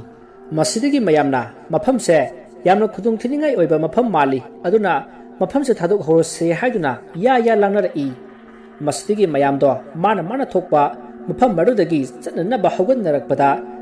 director puthibadu mafam maruda leiba udi haiduna mayam ngangnara amadi mada natana ngasai ahan ba haibong marumda leibada phingok setpi ama ukhiba nupa adusu mayam leiriba aduda leiba uramdi masidigi mayamge marakta haujik mangliba makhoi anisi thidabida chalasi hayeng nongalaga wona thirasi haida ba yaroklei adubu khara mana haujik thihaudrabadi siba naba thoklagadi wathok ama oirakpa yai aduna haujik nupa amana laukhriba domda haujik mangliba director puthiba amadi reflector pamu makhoi anigi marakta ama oiramgani aduna haujik laukhriba adugi maikairomda sananaba tawsi haiduna makhoi khara amadi chatpa hore tanja aduda director puthibadu nakan amadagi lakhi maruda mayamna oja ngasai makai kadai da leuribano haina hangi maruda puthibana khong hamnubani haina khumlai leima mayamadu mangonda yamna jingnakhi masdigi mayamna haujikti director puthibasu labanina haujik laukribadu pamu soidina wairamlani haiduna laubagi khonjal takhiba adomda chananaba tawki adubu director puthibana haujik kanasu laukhide nakhoigi wakhalna wairamgani mafamsi umangnina sana khongbu oiramgani aduna haujik hanjallaktiba miyoi adusu aigumna makhong hamba chatlambasu yai haina mayambu khamlami adubu mayamna puthibagi wa adu tadana amabu oire phana kuire hanjallaktribase aduna थीब ताबनी हाइदुना अदुमक चटख्रे मरुदा producer इंगोना director पुथीबसु थीब चननबा हाइरमी अदुबु महाक्ति चटसी हाइबा याखिदी मरुदा मयामना फरे अदुदी लरिबा पोतसिंग असि ओजा डायरेक्टरना संबिरमो अखोइना हौजिक थीबा खंग्रिबा मियोइसे अमुक्ता थीरुखिगे आसी हाइरमलगा मयामदो चटख्रे मरुदा कैमरामैन सुदेशना मागे कैमरा अदुम यादुना पुरई Maroda मयामना camera अदुसु थनमलो लुमद्रो हाइना हंगी मदुदा Sudeshna camera सिदबु कोथांग थांजगे हाइदना cameraman ओइरिबनी अदुना लुमदिये आसी हाइदुना फागी तासिनदुना पुरखी असुमना मयामदु मागी फोन की फ्लैग सिंगदु कापतुना हौजिक मांगलिबा पामुबु थीबा होरई असुमना थीरकपदा यामना थाजदबा थौदोक अमा थेंगनरे अचौपा उ अमगी मखोंदा डायरेक्टर पुथीबदु तादुना लैरमलै मदु उबदा मयामदो पुंगक ngakhrei मसिदगी मयामना तादुना लैरिबा डायरेक्टर पुथीबगी मनाक्ता संगसिंदुना कौरमी मसिदगी डायरेक्टर पुथीबदु वखल लाकपुगुम तौरई डायरेक्टर पुथीबना वखल लाकपदा महाक मसा अदो यामना सोक्लमी अमति मसादा मफी अमता थुंगलमदी मसिदगी पुथीबना मयामदा आई मतौ करमना अफम मसिदा लैरमलिबनो हाइद हंगी मरुदा मयामना अखोई इरक्तगी पामु मांख्रे महाक थीबा लाकपदा ओजा डायरेक्टर थेंगनबनी हाइना वारी सारमी मदुदा डायरेक्टर पुथीबना यामना सावना करिगी पामुदंग थीरिबनो आइदी थीबा लाक्तुबा करिगनो हाइना सावरमी मदुदा मयामना ओजा डायरेक्टर दी ngasai मखै अखोई की इरक्ता लैरिबदुदी हाइना हाइनरई मदुदा कैमरामैन अदुना लैते ओजा डायरेक्टर दी ngasai महागना फोनदा वारी सारगा चटखिबादुदगी महाग अदुमा हलक्त्रे ngasai मखै अखोई की इरक्ता लैरिबा अदुदी डायरेक्टर सासिनबा भूतनी महाग मंगक जाउदबनी महागना अखोइदा लोंनम तौदुना असुप मफम अमदा अखोइबु लमजिंगदुना पुदुना लाक्लिबनी असुमना मयामदा कैमरामैन अदुना वारी सिंगतो लिरमी कैमरामैन की वा अदु ताबदा मयामना अदुदी नंगना ngasaiना हाइबा याद्रा हाइना ngangnarei मदुदा कैमरामैन अदुना आइना मयामदा हाइगी हेक तौपगा डायरेक्टर साबा भूत अदुना आइगी इनाक्ता लैदुना ममित खाना येंगी मदुदा आइसु कीदुना मयामदा हाइदबनी हाइना कैमरामैन अदुना मयामदा हाइरई वफम पुनमक खंगलबदा हौजिक्ति मखोई मखा ताना पामुबु थीरबा मतुंग मखोई पुन्ना साफगदबा मफम अमा थीरसी हाइदुना यानरी मरक असिदा मखोई मयामगी मरकता खजिक्तंग मयामगा मानतबा मौंगमा हेक तौरकपदा मयामना मिसक अदुबु बुट ओइरबा जातला बुट की सायोल ओइरबा जातला हाइदुना इसिंगदा चिंगनबा हौरकलै अदुबु मखोई पामुबु थीबदी लेप्ते मखोइना पामुबु कौदुना असुम थीरकपदा पामुदो असोंग नापी मरक अमदा ममाय उपसिल्लगा तादुना लैबा थेंगनरै मदुदा मयामना चेंसिंदुना पामु हाइना कौरमी अदुबु पामुदो सुंखुम खुमलक्त्रै मतम अदुदा मखोई मयामगी मरक्ति याउरिबा खाबुना मयामदा पामुसे सीरा माले मयाम मफम मसे याम थुना थादोकनबा तौसी हाइना हाइरई मदुदा मयामना नंगति करमना पामुसी सीरे खंगलिबनो हाइना हंगलई मदुदा खाबुना येंगो मागी मसासे उमु इंगे अदुगा मसा आसिसु चप्टिंग तिंगलिबसे मसिना ताकपति महाकसे सीरे ताकपनि अदुना इखोई माबु थादोकलमलगा चलसे खाबुगी वा अदु ताबदा मयामना हौजिक्ति पामुसे सीरे खंगलबनिना पुखिबा ताबने करमना माबु मफम मसिदा उदोक अमगदोरिबनो युमगी मिना हंगलबदी करी हाइना खुंगनी अदुना पुखिसी हाइदुना पामुगी असिबा मसा अदु फी अमना योमसिल्लगा मियुई अनिना मरेंगबांदा थांगलगा थांगलगा पुरकले मदुदा पामुगी असिबा हक्चांग अदुबु थांगलिबा मियोई अनि अदुना हुइने हाइगुमदना असिबा सिबो उकक थांगबदौना चपतिंगिने आसी हाइनादुना nganna मखोइना पोत चै थनम्बा मफम अदोमदा लाक्ली असुमना मयामना लाकपदा मयामगी मांगदा पामुदो कन्ना खाव अमा यालगा सेनखिबदो उखी असुमना मयामना पामुगी असिबा हक्चांगनि हाइदुना असिबा अमा थांगलगा पुरिंगै पामुना मखोइगी ममांगदा खाव अमा यालगा सेनखिबदो उबदा मखोइ स्वाइ लावी मसिदगी मयामना मखोइना पुरिबा असिबा हक्चांग अदु कनागिनो हाइबदु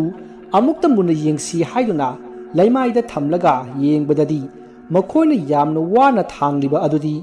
मैना काबक काबक चाकथेख्रबा उ मकक अमा ओइरमलै मदु उबदा मयामना करिनोनि हजिक वाइदा पामु वैखिबदाइने हाइदुना ya langnarꯛꯏ ꯃꯗꯨꯗ ꯄ꯭ꯔꯣꯗ꯭ꯌꯨꯁꯔ ꯏꯉꯣꯅ ꯃꯌꯥꯝ ꯑꯃꯨꯛꯇ ꯇꯨꯃꯤꯟꯅ ꯂꯩꯕꯤꯌꯨ ꯑꯩ ꯋꯥ ꯑꯃꯠꯇ ꯍꯥꯏꯖꯒꯦ ꯍꯧꯖꯤꯛ ꯎꯃꯪ ꯑꯁꯤꯗ ꯂꯥꯏ ꯐꯠꯇꯕ ꯈꯔ ꯂꯩꯔꯦ ꯐꯠꯇ꯭ꯔꯕ ꯂꯥꯏꯁꯤꯡ ꯑꯗꯨꯅ ꯑꯩꯈꯣꯏꯕꯨ ꯈꯨꯗꯨꯝ ꯆꯟꯁꯤꯟꯗꯨꯅ ꯊꯝꯂꯤ ꯃꯔꯝ ꯑꯗꯨꯅ ꯃꯈꯣꯏꯅ ꯑꯩꯈꯣꯏꯒꯤ ꯏꯃꯤꯠꯇ ꯁꯦꯔꯥꯟꯅꯕ ꯉꯥꯛꯇ ꯎꯍꯜꯂꯤ ꯂꯩꯇꯕ ꯄꯣꯠꯇ ꯂꯩꯅ ꯎꯕ ꯑꯣꯏꯁꯨ ꯑꯣꯏꯗꯕ ꯄꯣꯠ ꯑꯗꯨꯗꯅ ꯑꯑꯣꯏꯕ ꯑꯣꯏꯅ ꯎꯍꯟꯕ ꯑꯁꯤꯅꯆꯤꯡꯕ ꯀꯌꯥ ꯇꯧꯔꯛꯂꯦ ꯑꯗꯨꯅ ꯑꯩꯈꯣꯏ ꯃꯥꯡꯈꯤꯕꯅ ꯃꯥꯡꯈ꯭ꯔꯦ ꯍꯧꯖꯤꯛ ꯃꯥꯡꯗ꯭ꯔꯤꯕ ꯑꯩꯈꯣꯏ ꯎꯃꯪ ꯑꯁꯤꯗꯒꯤ ꯆꯠꯍꯧꯅꯕ ꯇꯧꯁꯤ ꯑꯁꯤ ꯍꯥꯏꯗꯨꯅ ꯄ꯭ꯔꯣꯗ꯭ꯌꯨꯁꯔ ꯏꯉꯣꯅ ꯍꯥꯏꯔꯛꯄꯗ ꯃꯌꯥꯝꯅ ꯍꯣꯏ ꯑꯗꯨꯅ ꯐꯒꯅꯤ ꯍꯥꯏꯗꯨꯅ ꯃꯌꯥꯝꯁꯨ ꯌꯥꯅꯔꯦ ꯑꯁꯨꯝꯅ ꯃꯌꯥꯝꯅ ꯌꯥ ꯉꯥꯡꯅꯔꯤꯉꯩ ꯃꯈꯣꯏ ꯃꯌꯥꯝꯒꯤ ꯃꯔꯛꯇ ꯌꯥꯎꯔꯤꯕ ꯙꯦꯀꯦꯅ ꯗꯥꯏꯔꯦꯛꯇꯔ ꯄꯨꯊꯤꯕꯗ ꯋꯟꯁꯤꯜꯂꯒ ꯑꯣꯖꯥ ꯗꯥꯏꯔꯦꯛꯇꯔ ꯑꯣꯖꯥꯅ ꯀꯔꯝꯅ ꯎꯃꯪ ꯑꯁꯤꯗ ꯂꯩꯔꯝꯂꯤꯕꯅꯣ ꯑꯗꯨꯒ ꯀꯔꯝꯅ ꯑꯩꯈꯣꯏꯒꯤ ꯏꯔꯛꯇ ꯗꯥꯏꯔꯦꯛꯇꯔ ꯁꯥꯕ ꯑꯃꯅ ꯑꯩꯈꯣꯏꯕꯨ ꯂꯝꯖꯤꯡꯂꯤꯕ ꯙꯦꯀꯦꯒꯤ ꯋꯥ ꯑꯗꯨ ꯇꯥꯕꯗ ꯃꯌꯥꯝꯁꯨ ꯗꯥꯏꯔꯦꯛꯇꯔ ꯄꯨꯊꯤꯕꯗ ꯋꯟꯁꯤꯟꯗꯨꯅ ꯃꯍꯥꯛꯅ ꯀꯔꯝꯅ ꯑꯁꯨꯛꯄ ꯎꯃꯪ ꯑꯁꯤꯗ ꯋꯥꯈꯜ ꯃꯥꯡꯂꯒ ꯂꯩꯔꯝꯂꯤꯕꯅꯣ ꯍꯥꯏꯅ ꯍꯪꯅꯔꯛꯏ ꯃꯗꯨꯗ ꯗꯥꯏꯔꯦꯛꯇꯔ ꯄꯨꯊꯤꯕꯅ ꯃꯌꯥꯝꯗ ꯃꯉꯣꯟꯗ ꯊꯣꯛꯈꯤꯕ ꯊꯧꯗꯣꯛꯁꯤꯡ ꯑꯗꯣ ꯂꯤꯕ ꯍꯧꯔꯛꯏ ꯉꯁꯥꯏ ꯅꯨꯃꯤꯗꯥꯡ ꯋꯥꯏꯔꯝ ꯃꯝꯁꯤꯜꯂꯛꯄ ꯑꯗꯨꯋꯥꯏꯗ ꯌꯨꯝꯗꯒꯤ ꯐꯣꯟ ꯇꯧꯔꯛꯄꯗꯒꯤ ꯐꯣꯟ ꯑꯗꯨ ꯑꯣꯛꯂꯒ ꯃꯌꯥꯝ ꯂꯩꯔꯤꯕ ꯑꯗꯨꯗꯒꯤ ꯈꯔ ꯍꯟꯗꯣꯛꯂꯒ ꯋꯥꯔꯤ ꯁꯥꯈꯤ ꯑꯁꯨꯝꯅ ꯋꯥꯔꯤ ꯁꯥꯔꯤꯉꯩ ꯅꯨꯃꯤꯗꯥꯡꯒꯤ ꯃꯝꯁꯤꯜꯂꯛꯂꯕ ꯃꯇꯝ ꯑꯗꯨꯗ ꯐꯤꯉꯧ ꯁꯦꯠꯄꯤ ꯅꯨꯄꯤ ꯑꯃꯅ ꯑꯩꯕꯨ ꯃꯈꯨꯠ ꯈꯠꯇꯨꯅ ꯀꯧꯔꯛꯏ ꯑꯩꯗꯤ ꯑꯍꯥꯟꯕꯗ ꯑꯩꯉꯣꯟꯗ ꯅꯠꯇ ꯃꯥꯜꯂꯦ ꯍꯥꯏꯗꯨꯅ ꯀꯩꯁꯨ ꯈꯜꯂꯨꯗꯦ ꯑꯗꯨꯕꯨ ꯅꯨꯄꯤ ꯑꯗꯨꯅ ꯍꯟꯅ ꯃꯈꯨꯠ ꯈꯠꯇꯨꯅ ꯀꯧꯔꯛꯄꯗꯒꯤ ꯃꯥꯒꯤ ꯃꯅꯥꯛꯇ ꯆꯠꯈꯤ ꯑꯗꯨꯒ ꯐꯣꯟꯗ ꯋꯥꯔꯤ ꯁꯥꯟꯅꯔꯝꯕ ꯑꯗꯨꯁꯨ ꯂꯣꯏꯁꯤꯜꯂꯒ ꯐꯣꯟ ꯑꯗꯨ ꯊꯝꯅꯔꯦ ꯃꯗꯨꯗꯒꯤ ꯑꯩ ꯅꯨꯄꯤ ꯑꯗꯨꯒꯤ ꯃꯥꯏꯀꯩꯗ ꯑꯁꯨꯝ ꯆꯪꯁꯤꯜꯂꯤ ꯑꯗꯨꯕꯨ ꯅꯨꯄꯤ ꯑꯗꯨꯒꯤ ꯃꯅꯥꯛꯇ ꯌꯧꯁꯤꯟꯕꯗꯤ ꯉꯝꯂꯝꯗꯦ ꯅꯨꯄꯤ ꯑꯗꯨꯅ ꯑꯩꯕꯨ ꯂꯥꯛꯅꯅꯕ ꯀꯧꯔꯤꯕ ꯃꯐꯝ ꯑꯗꯨꯗꯤ ꯌꯥꯝꯅ ꯁꯣꯡꯏ ꯋꯥꯡꯂꯕ ꯅꯥꯄꯤ ꯃꯌꯥꯝ ꯑꯃꯁꯨ ꯍꯧꯏ ꯑꯗꯨꯕꯨ ꯑꯩ ꯅꯨꯄꯤ ꯑꯗꯨꯅ ꯁꯨꯝꯈꯤꯕꯒꯨꯝ ꯅꯨꯄꯤ ꯑꯗꯨꯒꯤ ꯃꯅꯥꯛ ꯑꯗꯨꯗꯕꯨ ꯌꯧꯔꯕꯗꯤ ꯈꯟꯗꯨꯅ ꯑꯁꯨꯝ ꯆꯪꯁꯤꯜꯂꯤ ꯑꯗꯨꯕꯨ ꯃꯇꯝ ꯑꯗꯨꯗꯤ ꯅꯨꯃꯤꯠ ꯄꯨꯡꯇꯥ ꯇꯥꯔꯕꯅꯤ ꯑꯗꯨꯅ ꯃꯐꯝ ꯈꯨꯗꯤꯡꯗ ꯑꯃꯝꯕꯒꯤ ꯑꯃꯝꯕ ꯉꯥꯛꯇ ꯉꯥꯏꯔꯕꯅꯤ ꯑꯗꯨꯕꯨ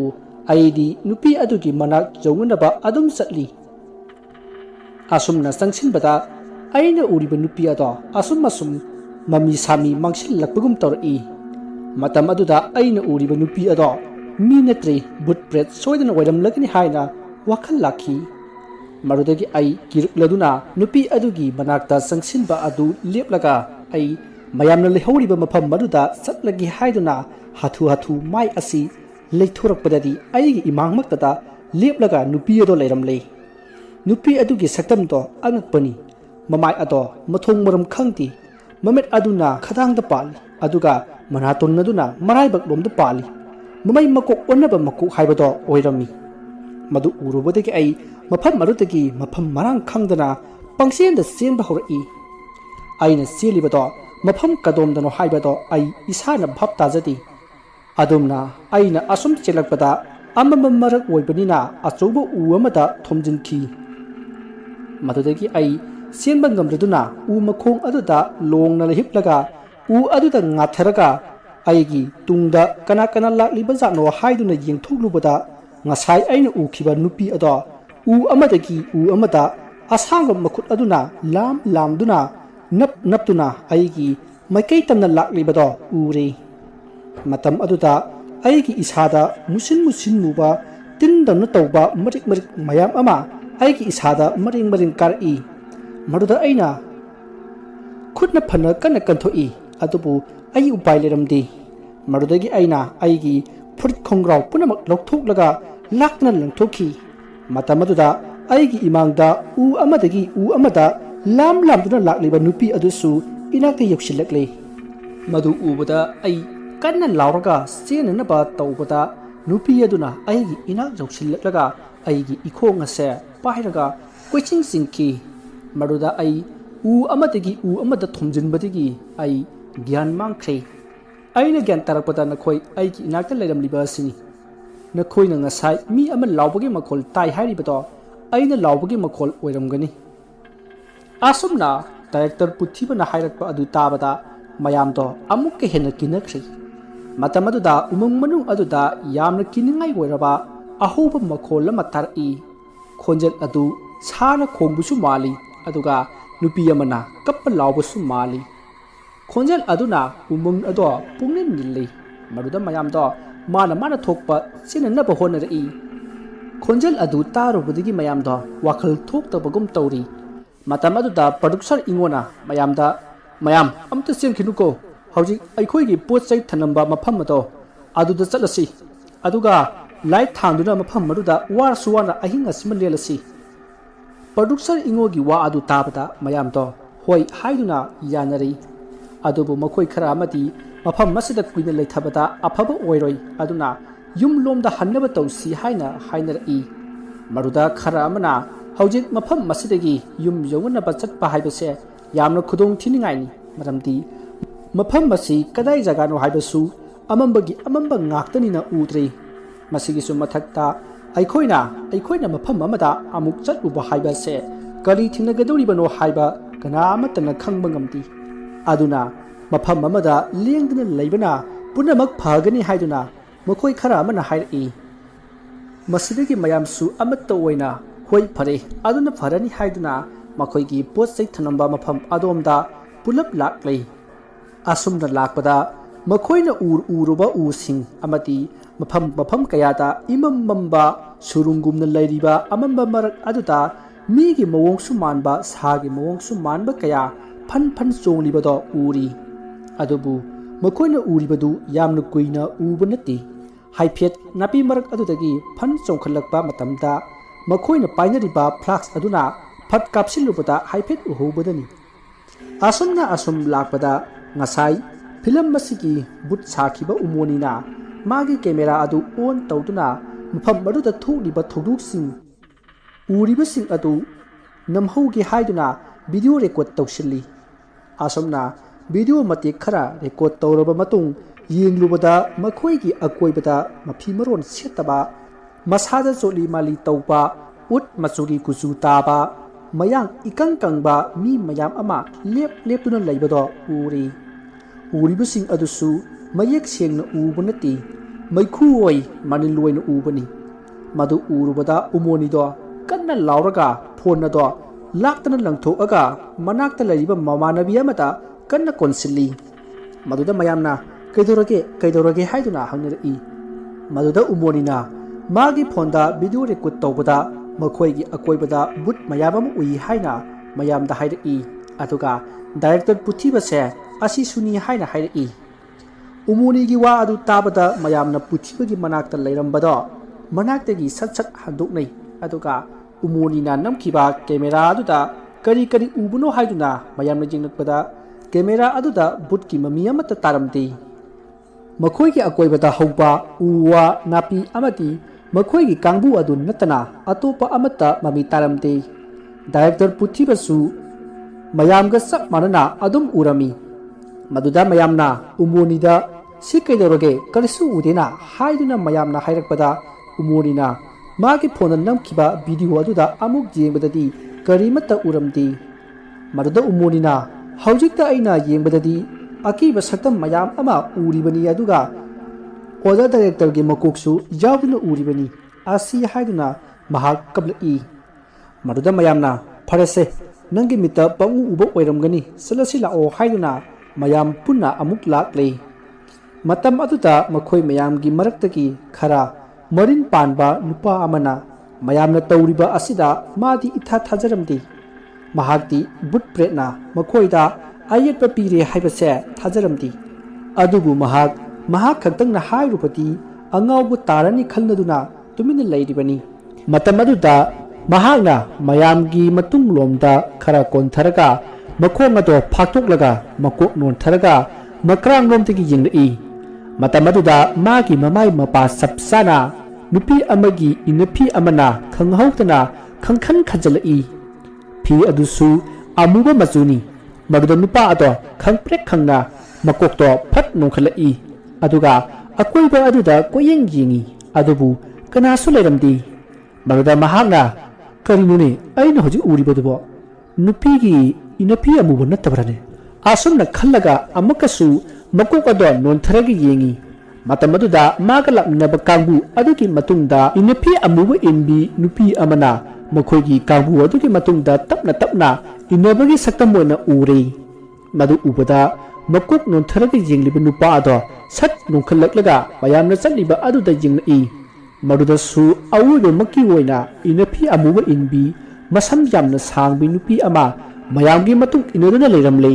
मदु उरुबदा नुपा अदो बुट ब्रेड थाजरमदबतु थाजरबा माले बुट थोकले हाइना कन्ना लावगा मयाम लेरिबा अदु तमना लावरई मदुदा मांगदा चललंबा मयामदो तुंगदु वंथोकनरई अदुगा नुपा अदुगी मनाक्ता चेंसिललगा कदाइनो हाइदुना हंगी मदुदा नुपा अदुना अइना येंबदा हौजिकता स्वाइदा नुपी अमा चल्लिबने हाइना मयामदा हाइरई मदुदा मयामना अकोइबा अदुदा कोयेंग येंगलगा फरे हौजिक अइखोइना पोत चै थमननबा मफमदो यौगदबा खचिकता ngairabani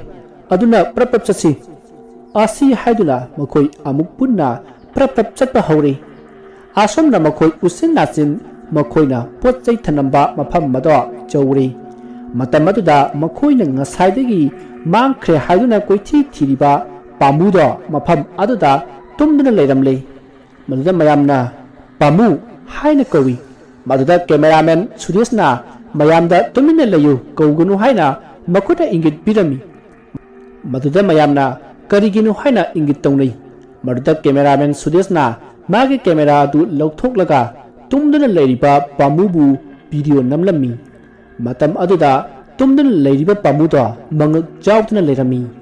मदु उबदा मयामदो किदुना मखोइ पुलप तासिनै मसिदगी तुमदुना लैरंबा पामुदो नोकलगा हौगलक्ली अदुगा नखोइ उमंग नसिदगी कनामता हनखिबा ngamlaroi nakhoi ngasigidi ahi ngasida siragani asi haina laroklaga nuglai aduga mafam adummaktada mami sami mangkhre hairamliba wafam masi tabada mayamado karinoi khoina hojik tawgudaba sibo haiduna wa khanerami amadi ngasai makhoina ukhiba pamuduna khaw ama pairaga chatkibaduna karaida oiraba jatno tasingna pamu oiraba jatla haiduna su wa tanari असमना मतमदो assume हौखिबना अहिंगी पुंगमा तासिलकले बारो हेले मस्तगी मखोई थोकलबा अमा लाक्सरदी खंदुना pull-up फमलगा लै असुमना लैरिङै मखोईगी ममांग ओरपना लैरिबा अमनबा तेन सिंगदुदा मी लैबदौना ngरंग वारी सानरई मदुदा मयामदो तेन अदुदा येंगरई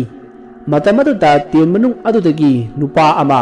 यामना फिबम सादना ममाई अदुसु इकाई कायरगा मफी मरोनसु acai सेगायरगा सन सारगा यामना वाना पाक्थरगा थोलई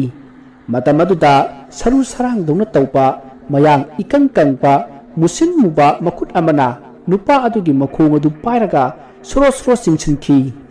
मतम अदुदा नुपा अदुना पायरकपा लाइरिक अमदी मागी मखुतगी ताहौखी मदुदा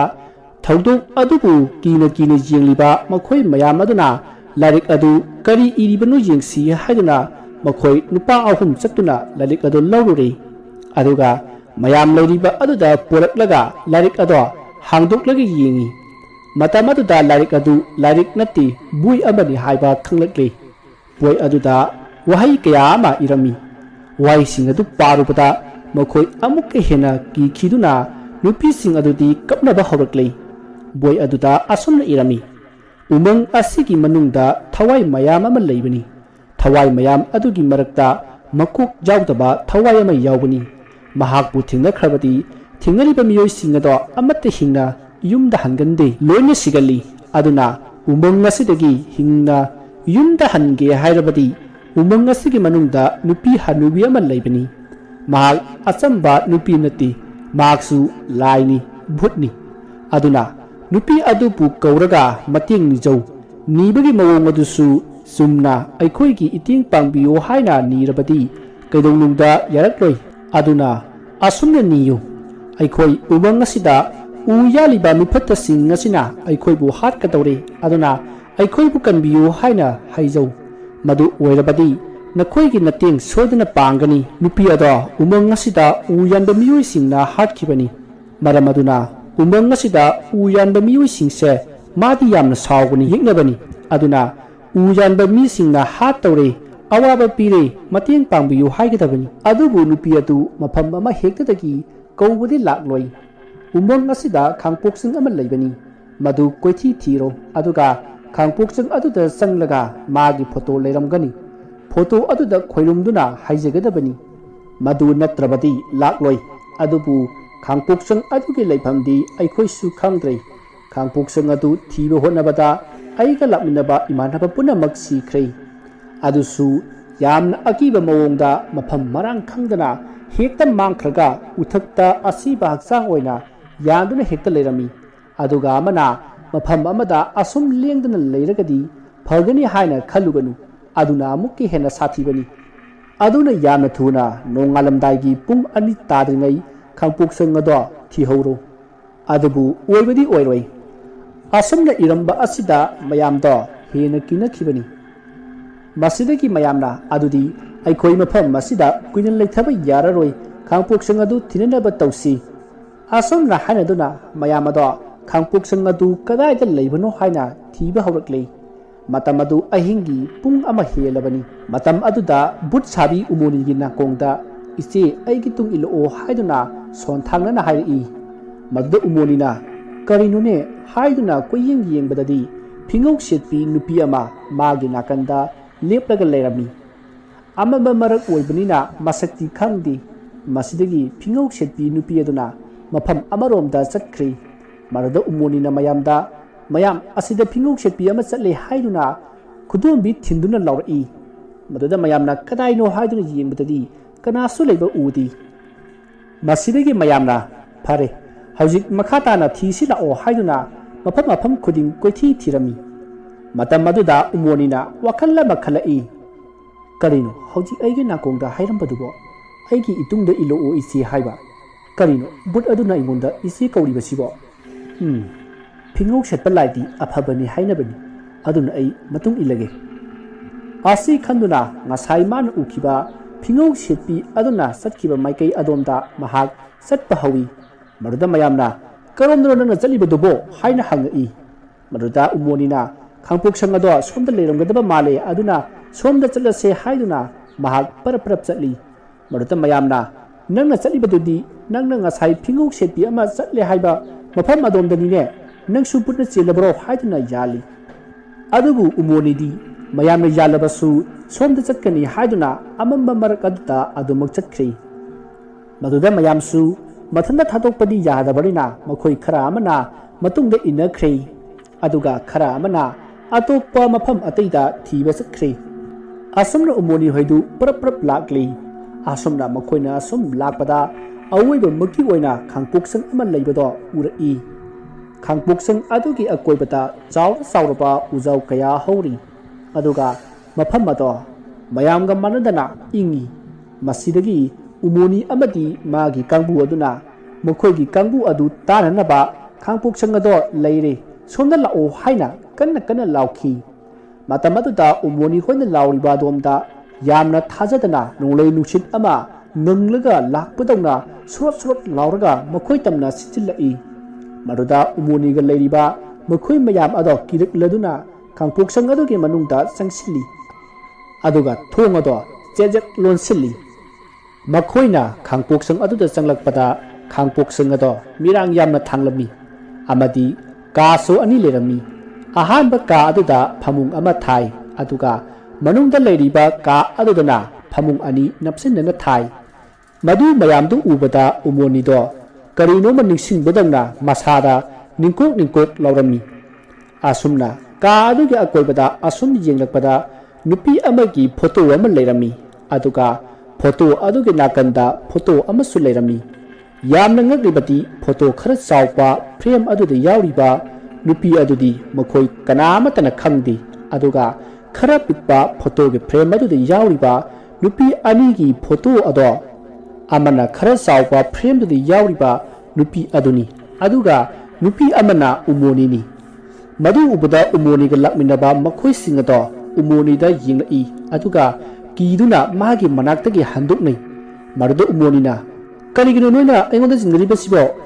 photo asida ai yaram libasi kamna no ai khangde aduna nakhoi aibu thajau adugi saru aikhoi mayam ngasai lairik aduda hairakpado tausi aikhoi photo asida kaptuna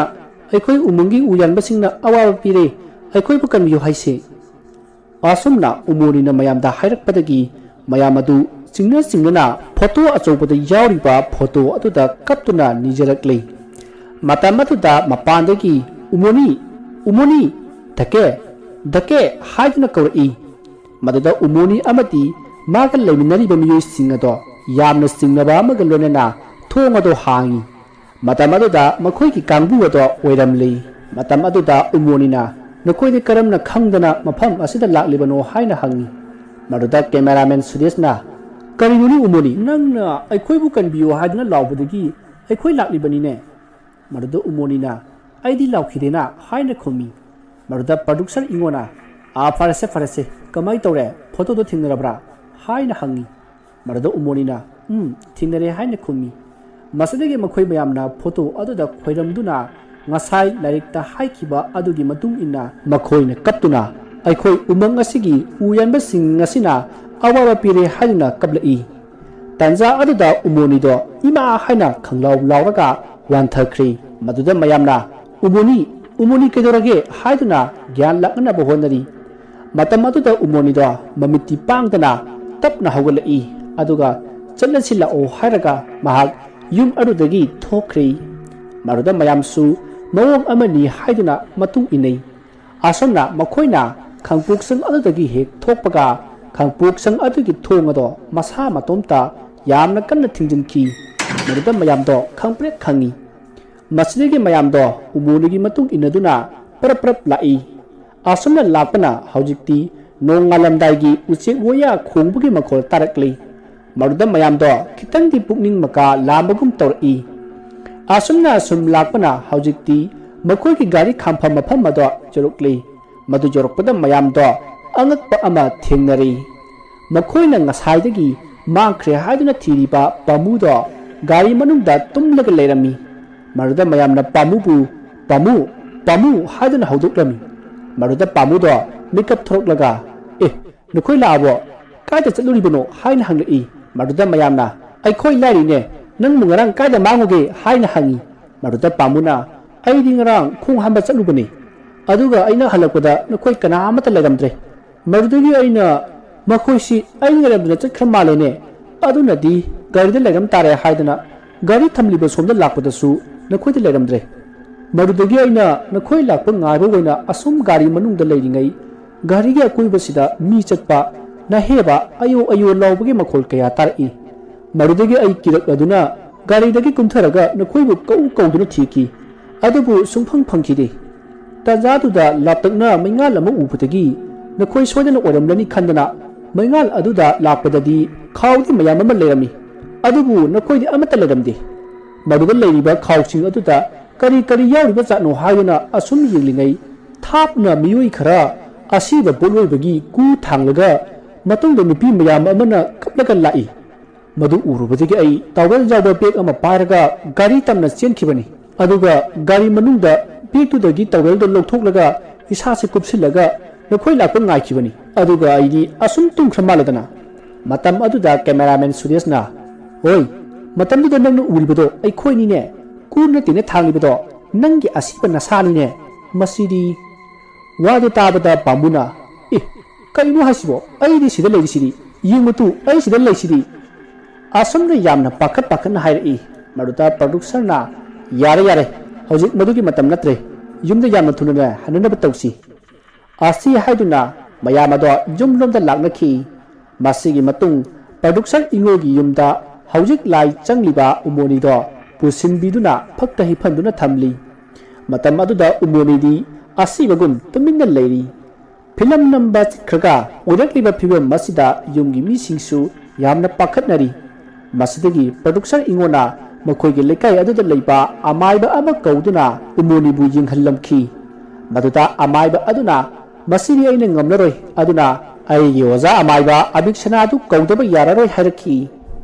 masidagi producer ingona magi cameraman Sudesh Kapunna amaiba abiksana bu kauba chakkhri masigi matung amaiba abiksana tu kauraba matung umoni bu yinghalli matam aduda amaiba abiksana na hai thawai karigyu nang lanjatraba makhoida sanglibadi ha thadau nupi masa asisu thadu amaibagi wafam adu tabada umonina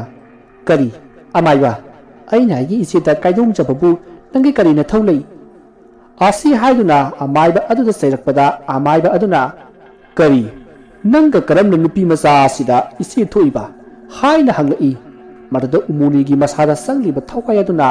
Wariyama lirakhi. Ayuk ki matamni, Saukraba umang adudagi, Kara manung hanjanba lamhang amata, Yum kara tariba adudagi, Boyaidu, Sinjan ama paiduna, umang aduta sinjan ba thorai. Matam aduta Pritina, Taso, Kiam Tinatuino, Hain hangi,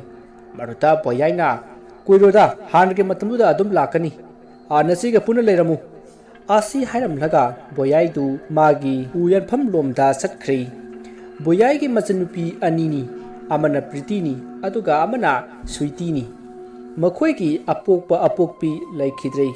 Makoi Hana Sinkong Amada, Yum Sadun Lerami, Adobu, Makoigi, Low Hinkoladu, Mapaga Puminaba, Makurana, Pulap Lowanaba Honda Padaki, Kanazainaba Toki, Maruda Boyaina, Makuragi Mazanupama, Puneraga in Topada, Duraga Leba, Yopak Amada, Mangatasin Badaki, Makoridu Tatuna Siki, Marudagi Makoi, Makura Hoina, Hat Kibatare, Kanduna, Umangadu the Sensinduna, Umangadugi, Manung Hanjin Bamapa Masida, Lutuna Leda Kibani. Makoigi Akoibada, Karalantakna, Yumbari Mangatai, Makoidi, Jingmi Ngaktani, Asumna, Mapam Maduda, Makoina Ledakibasi, Sahi Ani Helekle, Makura Hoisu, Makoina Lamtum Punamak Panglabanina, Makoibu Kaya Hakjina, Tiraktre, Makoigi Masanupa Masi Kibadudi, Soibadagini Haina Kanduk Leki, Adubu, Hek Uboga Hatkani Haiduna di Lairibani.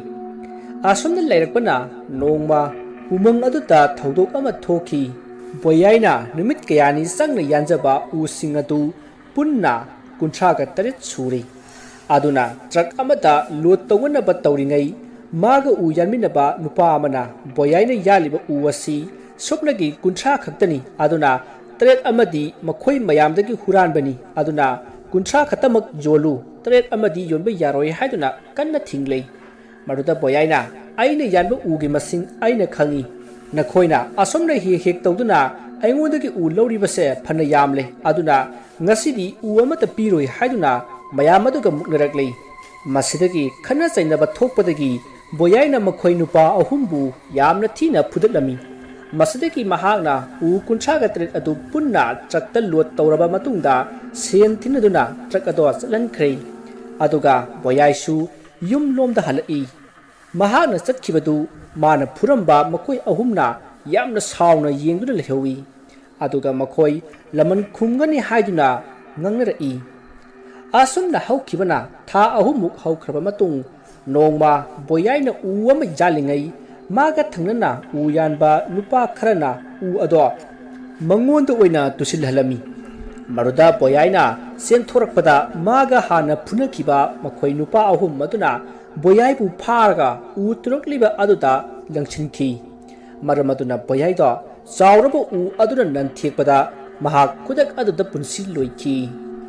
Bob Adu Tabada, Boyaki Masanupi, Pretty, Amadi Sweetida, Captuna Selekle, Aduga, Mabungi, Ramliba Pibam Madu Ubada, Makoi Masin Manau Anida, Taso, Natanani Pukanada Sinramagi, Haiduna, Dictana Wena Kablekle, Masidigi, Mayamna. Boyagi Asiba Haksangado, Pumkinaba, Sem Sakri, Matanupi Aniadudi, Kapalepti, Adubu, Kapsai Hibatomungai, Laujay Hibatomungai, Boyagi Asiba Haksang Adudi, Mayamna Adumak, Leron Kri, Masidigi Mayamsu, Mahi Saknakri, Matanmanau Anidusu, Makoigi Yumlun Nabamiu Singna, Pretty Amadi Sweetibu, Puduna, Makoisu, Mayumlom the Zakri. Tanja aduda Boyagi Asiba Pumliba, Mangpum aduda, Maku ama, Utaktagi Paitaraklaga, Maku ado, Kanna Konga E. Adumna, Nehak Kongbada, Boyagi Mongpamarudagi, Anguba, Maiku Maniluna Topa, Ama Paitora E. Aduga, Maku aduda Sankre, Masidigi Manku ado, Mapam adudagi Paikre. Asomna, Matamadu Haukiduna, Numidangi Matam Oirakle. Som the pretty Amadi Sweetie, Saksu Amata Sadri, Kaptuna Adumak Lady. ꯃꯇꯝ ꯑꯗꯨꯗ ꯃꯈꯣꯏꯒ ꯌꯨꯝꯂꯣꯟꯅꯕ ꯍꯅꯨꯕꯤ ꯖꯨꯂꯤꯔꯥꯡꯗꯨ ꯂꯥꯛꯈꯤ ꯑꯗꯨꯒ ꯊꯣꯡ ꯍꯥꯡꯅꯅꯕ ꯍꯥꯏꯈꯤ ꯃꯗꯨꯗ ꯄ꯭ꯔꯤꯇꯤꯅ ꯊꯣꯡ ꯑꯗꯨ ꯍꯥꯡꯂꯤ ꯑꯗꯨꯒ ꯑꯍꯟ ꯑꯣꯏꯔꯕꯤ ꯖꯨꯂꯤꯔꯥꯡꯕꯨ ꯏꯃꯨꯡꯗ ꯀꯧꯁꯤꯟꯗꯨꯅ ꯐꯝꯍꯜꯂꯤ ꯃꯗꯨꯗ ꯍꯅꯨꯕꯤ ꯑꯗꯨꯅ ꯊꯣꯛꯂꯤꯕ ꯊꯧꯗꯣꯛꯁꯤꯡ ꯑꯁꯦ ꯌꯥꯝꯅ ꯅꯨꯡꯉꯥꯏꯇꯦ ꯍꯥꯏꯗꯨꯅ ꯀꯞꯂꯝꯃꯤ ꯑꯗꯨꯒ ꯃꯈꯥ ꯇꯥꯅ ꯍꯅꯨꯕꯤ ꯑꯗꯨꯅ ꯍꯥꯏꯔꯛꯏ ꯑꯗꯨꯕꯨ ꯄꯣꯛꯂꯕꯗꯤ ꯁꯤꯕ ꯍꯥꯏꯕꯁꯦ ꯁꯣꯏꯗ꯭ꯔꯕꯅꯤ ꯃꯥꯒꯤ ꯂꯥꯏꯕꯛꯇ ꯄꯨꯟꯁꯤ ꯁꯥꯡꯉꯨ ꯇꯝꯂꯝꯗꯕꯅ ꯄꯨꯟꯁꯤ ꯇꯦꯟꯈ꯭ꯔꯤꯕꯅꯤ ꯑꯗꯨꯅ ꯅꯈꯣꯏꯁꯨ ꯌꯥꯝꯅ ꯈꯟꯖꯤꯜꯂꯨꯔꯅꯨ ꯃꯗꯨꯅ ꯅꯈꯣꯏꯁꯨ ꯂꯥꯏꯃꯟ ꯑꯣꯏꯅꯅꯕꯅꯤ ꯑꯁꯤ ꯍꯥꯏꯗꯨꯅ ꯍꯅꯨꯕꯤ ꯑꯗꯨꯅ ꯍꯥꯏꯔꯛꯄꯗ ꯄ꯭ꯔꯤꯇꯤꯅ ꯑꯕꯣꯛ ꯍꯥꯟꯅꯗꯤ ꯑꯩꯈꯣꯏ ꯇꯥꯆꯧ ꯂꯩꯔꯤꯉꯩꯗꯗꯤ ꯋꯥꯈꯜꯁꯦ ꯀꯔꯤꯁꯨ ꯋꯥꯔꯝꯗꯦ ꯍꯧꯖꯤꯛꯇꯤ ꯑꯩꯈꯣꯏꯕꯨ ꯀꯅꯥꯅ ꯁꯦꯟꯅꯕꯤꯒꯅꯤ ꯄ꯭ꯔꯤꯇꯤꯒꯤ ꯋꯥꯗꯨ ꯇꯥꯕꯗ ꯍꯅꯨꯕꯤ ꯑꯗꯨꯅ ꯍꯧꯖꯤꯛꯇꯤ ꯅꯈꯣꯏꯕꯨ ꯉꯥꯛ ꯁꯦꯟꯕꯤꯅꯕ ꯑꯃ ꯃꯊꯧ ꯇꯥꯏ ꯅꯠꯇ꯭ꯔꯣ ꯑꯗꯨꯗꯤ ꯑꯩꯅ ꯍꯥꯏꯕ ꯌꯥꯔꯣ ꯅꯈꯣꯏ ꯂꯩꯋꯥ ꯃꯟꯇ꯭ꯔ ꯁꯥꯟꯅꯗꯨꯅ ꯅꯈꯣꯏꯒꯤ ꯌꯦꯛꯅꯕꯁꯤꯡꯕꯨ ꯃꯥꯏꯊꯤꯕ ꯄꯤꯒꯗꯕꯅꯤ ꯅꯈꯣꯏꯒꯤ ꯅꯕꯨꯡ ꯁꯣꯏꯕꯗꯒꯤ ꯁꯤꯕ ꯅꯠꯇꯦ ꯃꯈꯣꯏ ꯎ ꯌꯥꯟꯕ ꯃꯤꯌꯥꯝꯅ ꯃꯥꯟꯅꯔꯒ ꯍꯥꯠꯄꯅꯤ ꯑꯗꯨꯅ ꯅꯈꯣꯏ ꯅꯕꯨꯡꯒꯤ ꯂꯃꯟ ꯁꯤꯡꯒꯗꯕꯅꯤꯅꯦ ꯍꯅꯨꯕꯤ ꯑꯗꯨꯒꯤ ꯋꯥꯗꯨ ꯇꯥꯕꯗ ꯄ꯭ꯔꯤꯇꯤꯅ ꯑꯗꯨꯗꯤ ꯑꯕꯣꯛ ꯀꯔꯝꯅ ꯁꯤꯡꯒꯅꯤ ꯑꯩꯈꯣꯏꯕꯨ ꯀꯅꯥ ꯂꯩꯇꯦ ꯍꯥꯏꯗꯨꯅ ꯎꯁꯤꯠꯇ꯭ꯔꯤꯕꯁꯤꯡ ꯑꯗꯨꯗ ꯑꯩꯅ ꯁꯣꯏꯗꯅ ꯂꯃꯟ ꯈꯨꯝꯒꯅꯤ ꯍꯅꯨꯕꯤ ꯑꯗꯨꯅ ꯍꯥꯏꯔꯤꯕ ꯋꯥ ꯑꯗꯨꯗ ꯄ꯭ꯔꯤꯇꯤꯗꯤ ꯌꯥꯝꯅ ꯁꯥꯎꯅꯤꯡꯕ ꯐꯥꯎꯏ ꯑꯃꯗꯤ ꯎ ꯌꯥꯟꯕ ꯃꯈꯣꯏꯁꯤꯡ ꯑꯗꯨꯗ ꯁꯣꯏꯗꯅ ꯂꯃꯟ ꯈꯨꯝꯒꯦ ꯍꯥꯏꯅ ꯈꯟꯈ꯭ꯔꯦ ꯑꯗꯨꯕꯨ ꯃꯥꯒꯤ ꯃꯆꯦ ꯑꯣꯏꯔꯤꯕ ꯁ꯭ꯋꯤꯇꯤꯗꯤ ꯋꯥ ꯑꯃꯠꯇ ꯉꯥꯡꯗꯅ ꯄ꯭ꯔꯤꯇꯤꯗ ꯑꯃꯨꯛ ꯖꯦꯡ ꯍꯅꯨꯕꯤ ꯑꯗꯨꯗ ꯑꯃꯨꯛ ꯖꯦꯡ ꯇꯧꯗꯨꯅ ꯂꯩꯔꯤ ꯃꯁꯤꯗꯒꯤ ꯍꯅꯨꯕꯤ ꯑꯗꯨꯅ ꯐꯔꯦ ꯐꯔꯦ ꯑꯗꯨꯗꯤ ꯉꯁꯤꯒꯤꯗꯤ ꯑꯩ ꯆꯠꯂꯒꯦ ꯍꯌꯦꯡꯗꯣ ꯑꯩꯒꯤ ꯌꯨꯝꯗ ꯂꯥꯛꯑꯣ ꯀꯔꯝꯅ ꯂꯃꯟ ꯁꯤꯡꯒꯗꯒꯦ ꯍꯥꯏꯕꯗꯣ ꯇꯥꯛꯂꯒꯦ ꯉꯁꯤꯒꯤꯗꯤ ꯑꯩ ꯍꯜꯂꯦꯀꯣ ꯑꯁꯤ ꯍꯥꯏꯔꯝꯂꯒ ꯍꯅꯨꯕꯤ ꯑꯗꯣ ꯍꯟꯈ꯭ꯔꯦ ꯃꯗꯨꯗ ꯄ꯭ꯔꯤꯇꯤꯅ ꯏꯆꯦ ꯀꯩꯅꯣ ꯅꯪꯅ ꯑꯕꯣꯛ ꯖꯨꯂꯤꯔꯥꯡꯅ ꯂꯃꯟ ꯈꯨꯝꯅꯅꯕ ꯋꯥ ꯍꯥꯏꯕꯗ ꯇꯨꯃꯤꯟꯅ ꯂꯩꯔꯤꯕꯗꯨꯕꯣ ꯑꯩꯈꯣꯏ ꯂꯃꯟ ꯈꯨꯝꯒꯗꯕꯅꯤ ꯄ꯭ꯔꯤꯇꯤꯒꯤ ꯋꯥ ꯑꯗꯨ ꯇꯥꯕꯗ ꯁ꯭ꯋꯤꯇꯤꯅ ꯄ꯭ꯔꯤꯇꯤ ꯅꯪꯅ ꯈꯜꯂꯤꯕ ꯋꯥꯈꯜꯗꯣ ꯊꯥꯗꯣꯛꯎ ꯅꯪꯅ ꯀꯩꯗꯧꯅꯨꯡꯗ ꯎ ꯌꯥꯜꯂꯤꯕ ꯃꯈꯣꯏꯁꯤꯡꯒ ꯃꯥꯟꯅꯕ ꯉꯝꯂꯣꯏ ꯑꯕꯣꯛ ꯖꯨꯂꯤꯔꯥꯡꯅ ꯅꯪꯉꯣꯟꯗ ꯍꯥꯏꯔꯝꯂꯤꯕꯗꯣ ꯊꯥꯖꯔꯨꯅꯨꯀꯣ ꯃꯥꯅ ꯅꯪꯕꯨ ꯀꯔꯤꯒꯨꯝꯕ ꯊꯕꯛ ꯑꯃꯗ ꯁꯤꯖꯤꯟꯅꯅꯕ ꯊꯧꯔꯥꯡ ꯇꯧꯔꯤꯕꯅꯤ ꯅꯪꯁꯨ ꯈꯪꯂꯦꯗꯅ ꯍꯧꯖꯤꯛ ꯃꯥꯅ ꯍꯥꯏꯔꯝꯂꯤꯕꯗꯣ ꯑꯩꯈꯣꯏꯒꯤ ꯇꯥꯆꯧꯗꯨ ꯎ ꯌꯥꯟꯕꯁꯤꯡꯅ ꯂꯧꯇꯨꯅꯔꯒ ꯍꯥꯠꯄꯅꯤ ꯍꯥꯏꯅ ꯍꯥꯏꯔꯝꯂꯤꯕꯗꯣ ꯅꯪꯁꯨ ꯇꯥꯔꯤꯕ ꯅꯠꯇ꯭ꯔꯣ ꯑꯧ ꯇꯥꯏꯌꯦ ꯏꯆꯦ ꯑꯗꯨꯒꯤꯅꯦ ꯑꯩꯅ ꯎ ꯌꯥꯟꯕꯁꯤꯡꯗ ꯂꯃꯟ ꯈꯨꯝꯒꯗꯧꯔꯤꯕꯁꯦ ꯍꯥꯏ ꯑꯄꯪꯕꯤ ꯊꯣꯛꯂꯤꯕ ꯊꯧꯗꯣꯛ ꯑꯁꯤꯗ ꯃꯍꯥꯛꯁꯨ ꯌꯥꯎꯔꯤꯕꯅꯤꯅꯦ ꯑꯗꯨꯅꯅꯤ ꯃꯥꯅ ꯑꯩꯈꯣꯏꯒꯤ ꯇꯥꯆꯧ ꯀꯔꯝꯅ ꯁꯤꯈꯤ ꯍꯥꯏꯕ ꯈꯪꯂꯤꯕꯁꯦ ꯀꯔꯤꯒꯤ ꯄꯪꯂꯤꯕꯅꯣ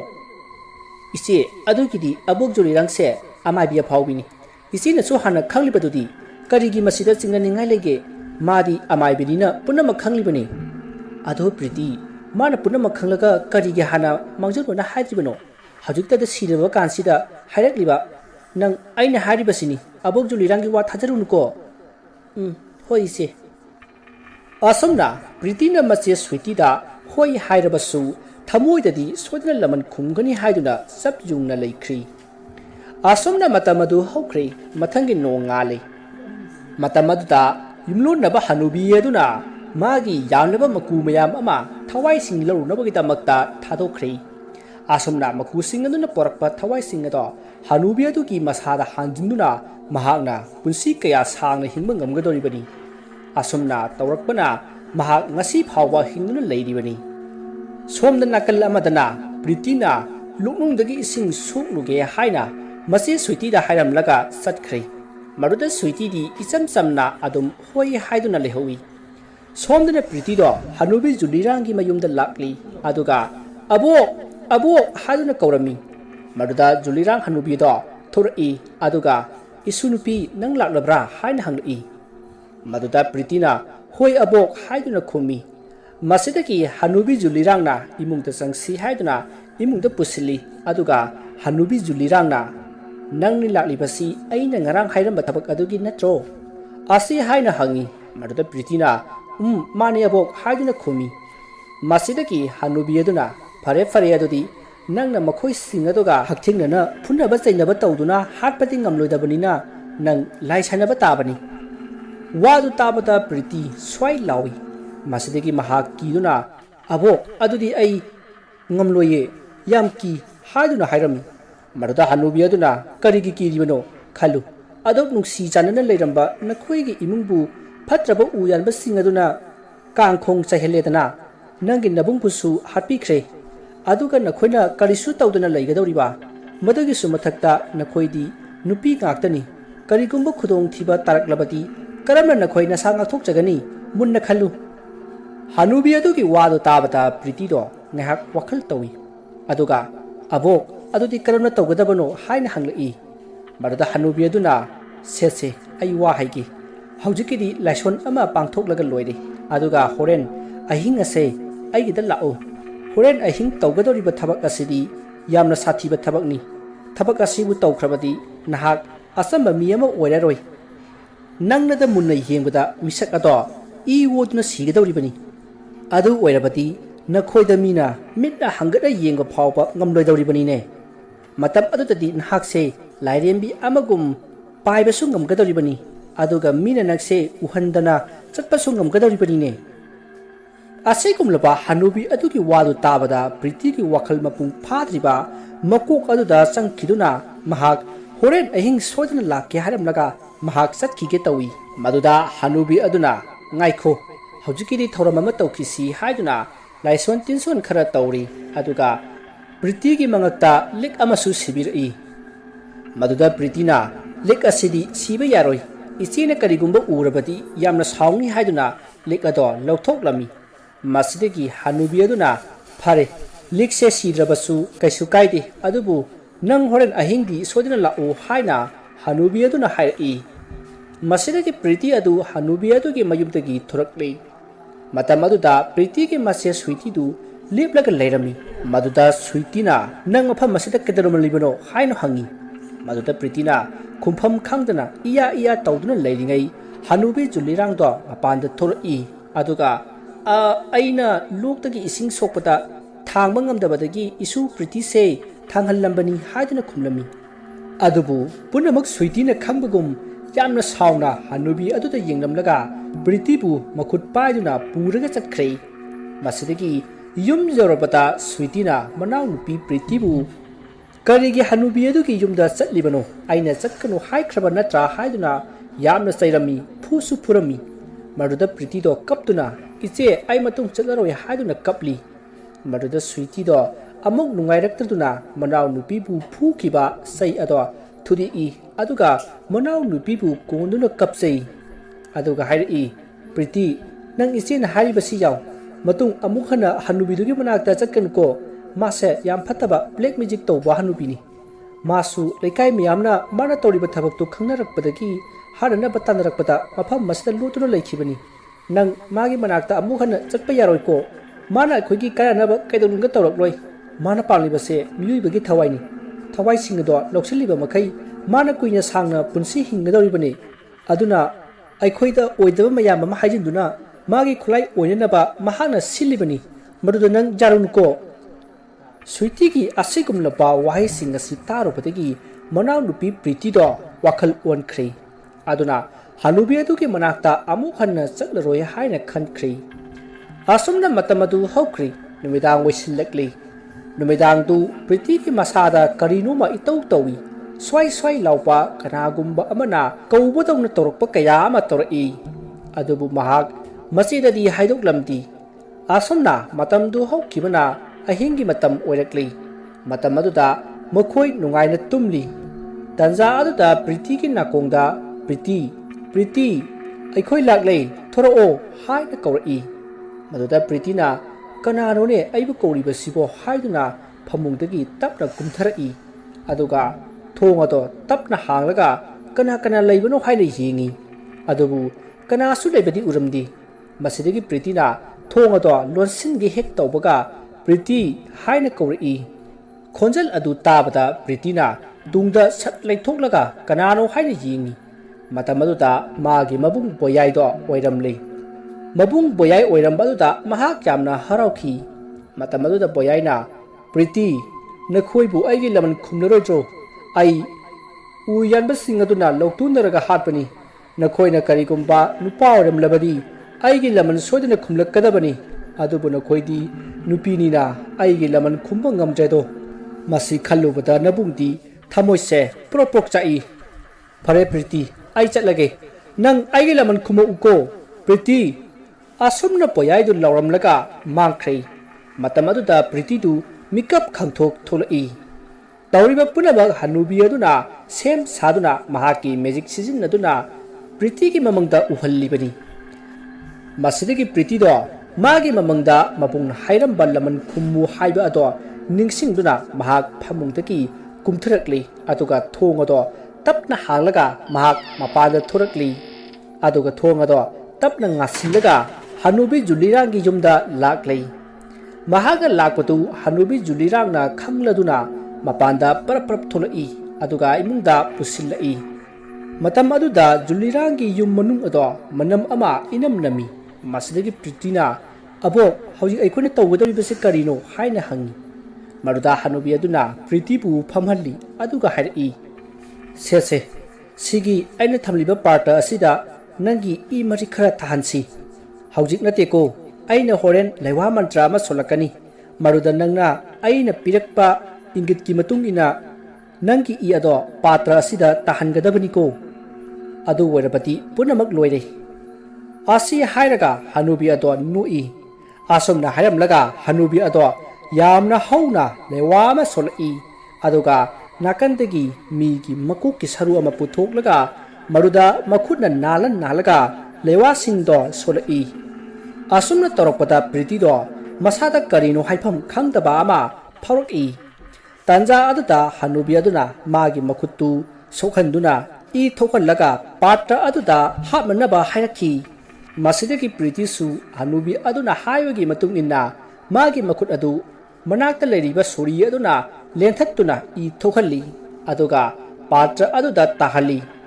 asumna hek tawrubada pritina I tahaliba patra adudagi amuba maiku ama phanglauna karai aduga pritigil manatonda yoksillakuna pritina so honjinbada yaukhrei asumna hek yaukibaga priti do mamittu khanglau lauthoraklaga yamna kiba sabtra ama torai aduga manakta leiriba thang sori adu pairaga magi masagi khudang ado lenthattuna I yamna thokhalli asumna lenthatpata tarakliba I ado hanubi aduna kanna noklaga thaksilli asumna I adu hek thakpaga hanubi ado mawung ama toroklei makhut masa adu isang sangdoraklaga mamai gadu ichap chapsillaga yengbada yamna kiningai oiraba saktam ama wonthoraklei masidagi hanubi aduna priti da chalo nangi nabung hatkiba umangi uyanba singdo haluro haiduna yathang tawrami matam aduda priti do mahaksu nuklaga mafam adudagi swai mangkhrei aduga umang aduda u yanduna leiba miyoising aduna tumliba mafam adu yoroklei matamdu ahingi matam oibanina makhoi loinamak nungaina tumduna leirami masidagi priti du magi mabunga khatnakhiba nupa adugi manakta prap sangchillaktuna tumliba nupa adugi makhong ado ta pairaga suro singki aduga yanthattuna thamliba aphaiba u amagi masa hidoklaga thamba masa kakthatkibagi huidiem sana tumlaga leiriba usa aduda nupa adugi manangangi sarukta thilhanki usa aduna thinbada nupa ado yamna kanna laukhi asumna nupa aduna laubadu tabadagi tumliba mayamdo loina haugatnarakli aduga jenglubadadi makhoiga u yanminaba nupa amana usa amada yunglaga leiramba ado uri manakta boyai machanupi priti du paiduna leirami madu urubada mayamdo kinaduna aikoi siba tare chelo hainaduna cheli maruda usada yaliba nupa ado pritina makhet ado segairam adumna tawbudagi nupa ado sikhri nupa aduna hek sibaga priti ki masa adu hanadagi hena mapangkal kanba haibado oireklei maram aduna saurba uama pairaga langakpada cheliba makhoi ahumda nanduna yamna wana chaina khanglami maruda pritina tapna sangsillaklaga mana pairakpa suri aduna makhoi nupa ahum adugi thabakta hanjin thinduna hatkhi madugi matung umang aduda sinchanba lakpa khudimak amamam toina hatpa horakli matam aduda pritigi mache switi do mikap thorakli mahana mikap thorakpada manau nupi priti do leiramdrei masidigi mahak phamungdagi haugallaklaga manau nipibu koithi thirai asomna thirakpada thungsu hangduna leirambadagi mahak chingnarakladuna ꯍꯅꯨꯕꯤ ꯑꯗꯨꯒꯤ ꯌꯨꯝꯗ ꯆꯠꯅꯅꯕ ꯍꯣꯠꯅꯔꯛꯏ꯫ ꯃꯇꯝ ꯑꯗꯨꯗ ꯑꯔꯥꯞꯄꯗ ꯃꯤꯑꯣꯏ ꯀꯌꯥ ꯆꯦꯟꯗꯨꯅ ꯂꯥꯎ ꯈꯣꯡꯅꯕꯒꯤ ꯃꯈꯣꯜ ꯇꯥꯔꯛꯏ꯫ ꯃꯗꯨꯗ ꯁ꯭ꯋꯤꯇꯤꯅ ꯃꯤꯅ ꯂꯥꯎꯕꯒꯤ ꯃꯈꯣꯜ ꯇꯥꯔꯤꯕ ꯑꯗꯣꯝꯗ ꯆꯦꯜꯂꯛꯂꯦ꯫ ꯑꯁꯨꯝꯅ ꯃꯍꯥꯛꯅ ꯆꯦꯜꯂꯛꯄꯗ ꯑꯉꯛꯄ ꯑꯃ ꯎꯔꯤ꯫ ꯃꯥꯒꯤ ꯃꯅꯥꯎꯅꯨꯄꯤ ꯄ꯭ꯔꯤꯇꯤꯗꯣ ꯑꯀꯤꯕ ꯁꯛꯇꯝꯗ ꯃꯃꯤꯠ ꯏꯔꯥꯎ ꯂꯥꯎꯔꯒ ꯃꯐꯝ ꯑꯃꯗꯒꯤ ꯑꯃꯗ ꯌꯥꯝꯅ ꯋꯥꯡꯅ ꯆꯣꯡꯗꯨꯅ ꯎ ꯌꯥꯟꯕ ꯅꯨꯄꯥꯁꯤꯡ ꯑꯗꯨꯕꯨ ꯃꯥꯅ ꯄꯥꯏꯔꯤꯕ ꯊꯥꯡ ꯑꯗꯨꯅ ꯂꯦꯟꯗꯨꯅ ꯀꯛꯇꯨꯅ ꯃꯤꯍꯥꯠ ꯊꯤꯅ ꯍꯥꯠꯇꯣꯛꯏꯕꯗꯣ ꯎꯔꯤ꯫ ꯑꯁꯨꯝꯅ ꯄ꯭ꯔꯤꯇꯤꯅ ꯅꯨꯄꯥ ꯑꯃꯕꯨ ꯃꯉꯛꯁꯝꯗ ꯊꯥꯡꯅ ꯂꯦꯟꯗꯨꯅ ꯍꯥꯠꯂꯤꯉꯩ ꯁ꯭ꯋꯤꯇꯤꯅ ꯆꯦꯟꯁꯤꯟꯗꯨꯅ ꯄ꯭ꯔꯤꯇꯤ ꯍꯥꯏꯗꯨꯅ ꯀꯧꯔꯒ ꯄ꯭ꯔꯤꯇꯤꯒꯤ ꯁꯌꯦꯡꯗ ꯄꯥꯏꯔꯨꯔꯤ꯫ ꯃꯗꯨꯗ ꯄ꯭ꯔꯤꯇꯤꯗꯤ ꯑꯇꯣꯞꯄ ꯎꯔꯨꯕꯩ ꯅꯤꯡꯗꯨꯅ ꯃꯥꯅ ꯄꯥꯏꯔꯤꯕ ꯊꯥꯡ ꯑꯗꯨꯅ ꯃꯆꯦ ꯁ꯭ꯋꯤꯇꯤꯒꯤ ꯃꯕꯨꯛꯇ ꯊꯤꯟꯈꯤ꯫ ꯃꯗꯨꯗ ꯁ꯭ꯋꯤꯇꯤꯗꯣ ꯄ꯭ꯔꯤꯇꯤ ꯍꯥꯏꯅ ꯂꯥꯎꯔꯝꯂꯒ ꯐꯝꯊꯔꯒ ꯂꯣꯡꯅ ꯍꯤꯞꯂꯒ ꯂꯩꯈ꯭ꯔꯦ꯫ ꯃꯗꯨꯗ ꯄ꯭ꯔꯤꯇꯤꯅ ꯏꯆꯦ ꯍꯥꯏꯅ ꯂꯥꯎꯔꯒ ꯆꯦꯟꯁꯤꯜꯂꯤ ꯑꯗꯨꯒ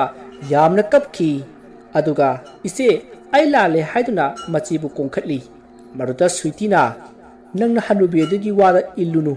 ꯃꯥꯅ ꯑꯩꯉꯣꯟꯗꯁꯨ ꯐꯠꯇ꯭ꯔꯕ ꯃꯟꯇ꯭ꯔ ꯀꯌꯥ ꯑꯃ ꯇꯝꯃꯟꯅꯕ ꯍꯥꯏꯔꯛꯄꯗꯒꯤ ꯑꯩꯅ ꯃꯥꯒꯤ ꯃꯇꯨꯡ ꯏꯜꯂꯨꯏ꯫ ꯑꯗꯨꯕꯨ ꯃꯗꯣ ꯑꯩꯈꯣꯏ ꯇꯥꯆꯧꯅ ꯈꯪꯂꯛꯄꯗꯒꯤ ꯍꯅꯨꯕꯤ ꯑꯗꯨꯒ ꯌꯥꯝꯅ ꯈꯟꯅꯈꯤ꯫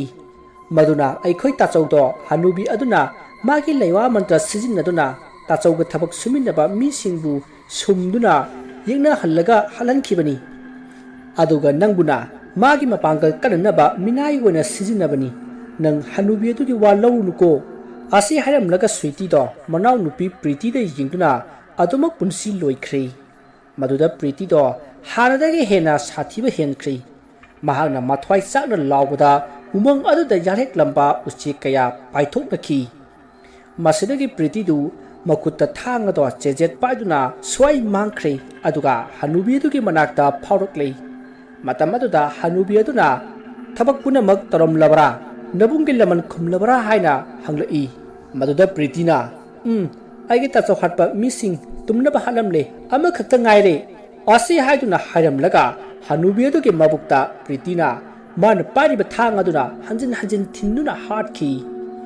ꯃꯇꯝ ꯑꯗꯨꯗ ꯍꯅꯨꯕꯤ ꯑꯗꯨꯅ ꯀꯟꯅ ꯅꯣꯛꯂꯒ ꯑꯄꯪꯕꯤ, ꯅꯪꯗꯤ ꯑꯩꯅ ꯐꯪꯒꯗꯕ ꯄꯥꯞ ꯄꯨꯝꯅꯃꯛ ꯐꯪꯗꯨꯅ ꯆꯍꯤ 900 ꯎꯃꯪ ꯑꯁꯤꯗ ꯂꯩꯔꯒꯅꯤ꯫ ꯑꯩꯗꯤ ꯁꯤꯔꯒ ꯁꯔꯒ ꯌꯧꯔꯒꯅꯤ ꯑꯁꯤ ꯍꯥꯏꯅ ꯅꯣꯛꯂꯝꯂꯒ ꯑꯗꯨꯃꯛ ꯊꯋꯥꯏ ꯊꯥꯈ꯭ꯔꯦ꯫ ꯃꯁꯤꯗꯒꯤ ꯄ꯭ꯔꯤꯇꯤꯁꯨ ꯌꯨꯝꯗ ꯍꯜꯂꯛꯂꯦ ꯑꯗꯨꯒ ꯃꯍꯥꯛ ꯑꯉꯥꯎꯕꯤꯒꯨꯝ ꯃꯥꯒꯤ ꯃꯆꯦꯒꯤ ꯐꯣꯇꯣ ꯑꯗꯨꯗ ꯌꯦꯡꯂꯒ ꯂꯩꯔꯤ꯫ ꯃꯁꯤꯗꯒꯤ ꯃꯍꯥꯛꯅ ꯃꯆꯦꯅ ꯃꯉꯣꯟꯗ ꯂꯥꯏꯔꯤꯛ ꯇꯝꯕꯤꯕꯒꯤ ꯊꯅꯝꯕ ꯕꯣꯏ ꯑꯗꯨꯗ ꯋꯥꯍꯩ ꯈꯔ ꯏꯕ ꯍꯧꯔꯛꯏ꯫ ꯋꯥꯍꯩꯁꯤꯡ ꯑꯗꯨꯗꯤ ꯎꯃꯪ ꯑꯁꯤꯗ ꯊꯣꯛꯈ꯭ꯔꯤꯕ ꯊꯧꯗꯣꯛ ꯄꯨꯝꯅꯃꯛ ꯏꯔꯝꯃꯤ ꯑꯗꯨꯒ ꯂꯣꯏꯔꯝꯗꯥꯏꯗ ꯀꯔꯤꯒꯨꯝꯕ ꯎꯃꯪ ꯑꯁꯤꯗ ꯑꯋꯥꯕ ꯇꯥꯔꯕꯗꯤ ꯑꯩꯈꯣꯏ ꯑꯋꯥꯕ ꯇꯥꯔꯦ, ꯎꯃꯪꯒꯤ ꯎ ꯌꯥꯟꯕꯁꯤꯡꯅ ꯑꯋꯥꯕ ꯄꯤꯔꯦ ꯍꯥꯏꯅ ꯏꯆꯦꯗ ꯍꯥꯏꯖꯔꯕꯗꯤ ꯑꯩꯅ ꯁꯣꯏꯗꯅ ꯃꯇꯦꯡ ꯄꯥꯡꯒꯅꯤ꯫ ꯑꯁꯤ ꯍꯥꯏꯔꯝꯂꯒ ꯄ꯭ꯔꯤꯇꯤꯗꯣ ꯌꯥꯝꯅ ꯄꯦꯟꯗꯕ ꯅꯤꯡꯉꯝꯗꯕ ꯀꯌꯥ ꯑꯗꯨꯅ ꯃꯁꯥ ꯃꯇꯣꯝꯇ ꯃꯥꯅ ꯉꯁꯥꯏ ꯃꯆꯦꯕꯨ ꯍꯥꯠꯈꯤꯕ ꯊꯥꯡ ꯑꯗꯨꯅ ꯃꯕꯨꯛꯇ ꯊꯤꯟꯖꯤꯟꯖꯈꯤ꯫ ꯑꯗꯨꯒ ꯃꯆꯦꯅ ꯁꯤꯗꯨꯅ ꯇꯥꯍꯧꯕ ꯃꯐꯝ ꯑꯗꯨꯗ ꯑꯃꯨꯛ ꯂꯥꯛꯈꯤ꯫ ꯑꯗꯨꯕꯨ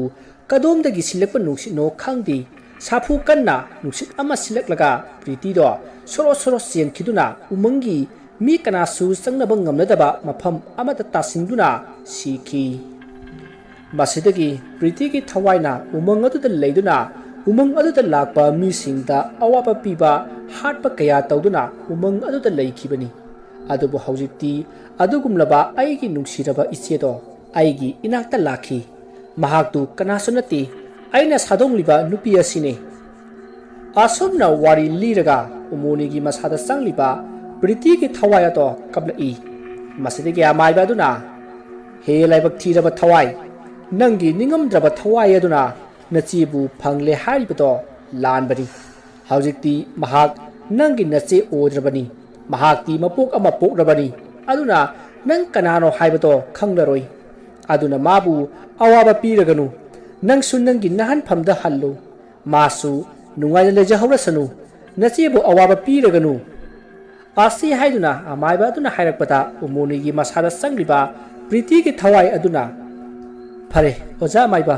ꯅꯪꯅ ꯍꯥꯏꯕ ꯄꯨꯝꯅꯃꯛ ꯆꯨꯝꯃꯤ, ꯃꯥꯅ ꯑꯩꯕꯨ ꯁꯛ ꯈꯪꯂꯔꯣꯏ꯫ ꯐꯔꯦ ꯑꯗꯨꯗꯤ ꯑꯩ ꯆꯠꯂꯒꯦ꯫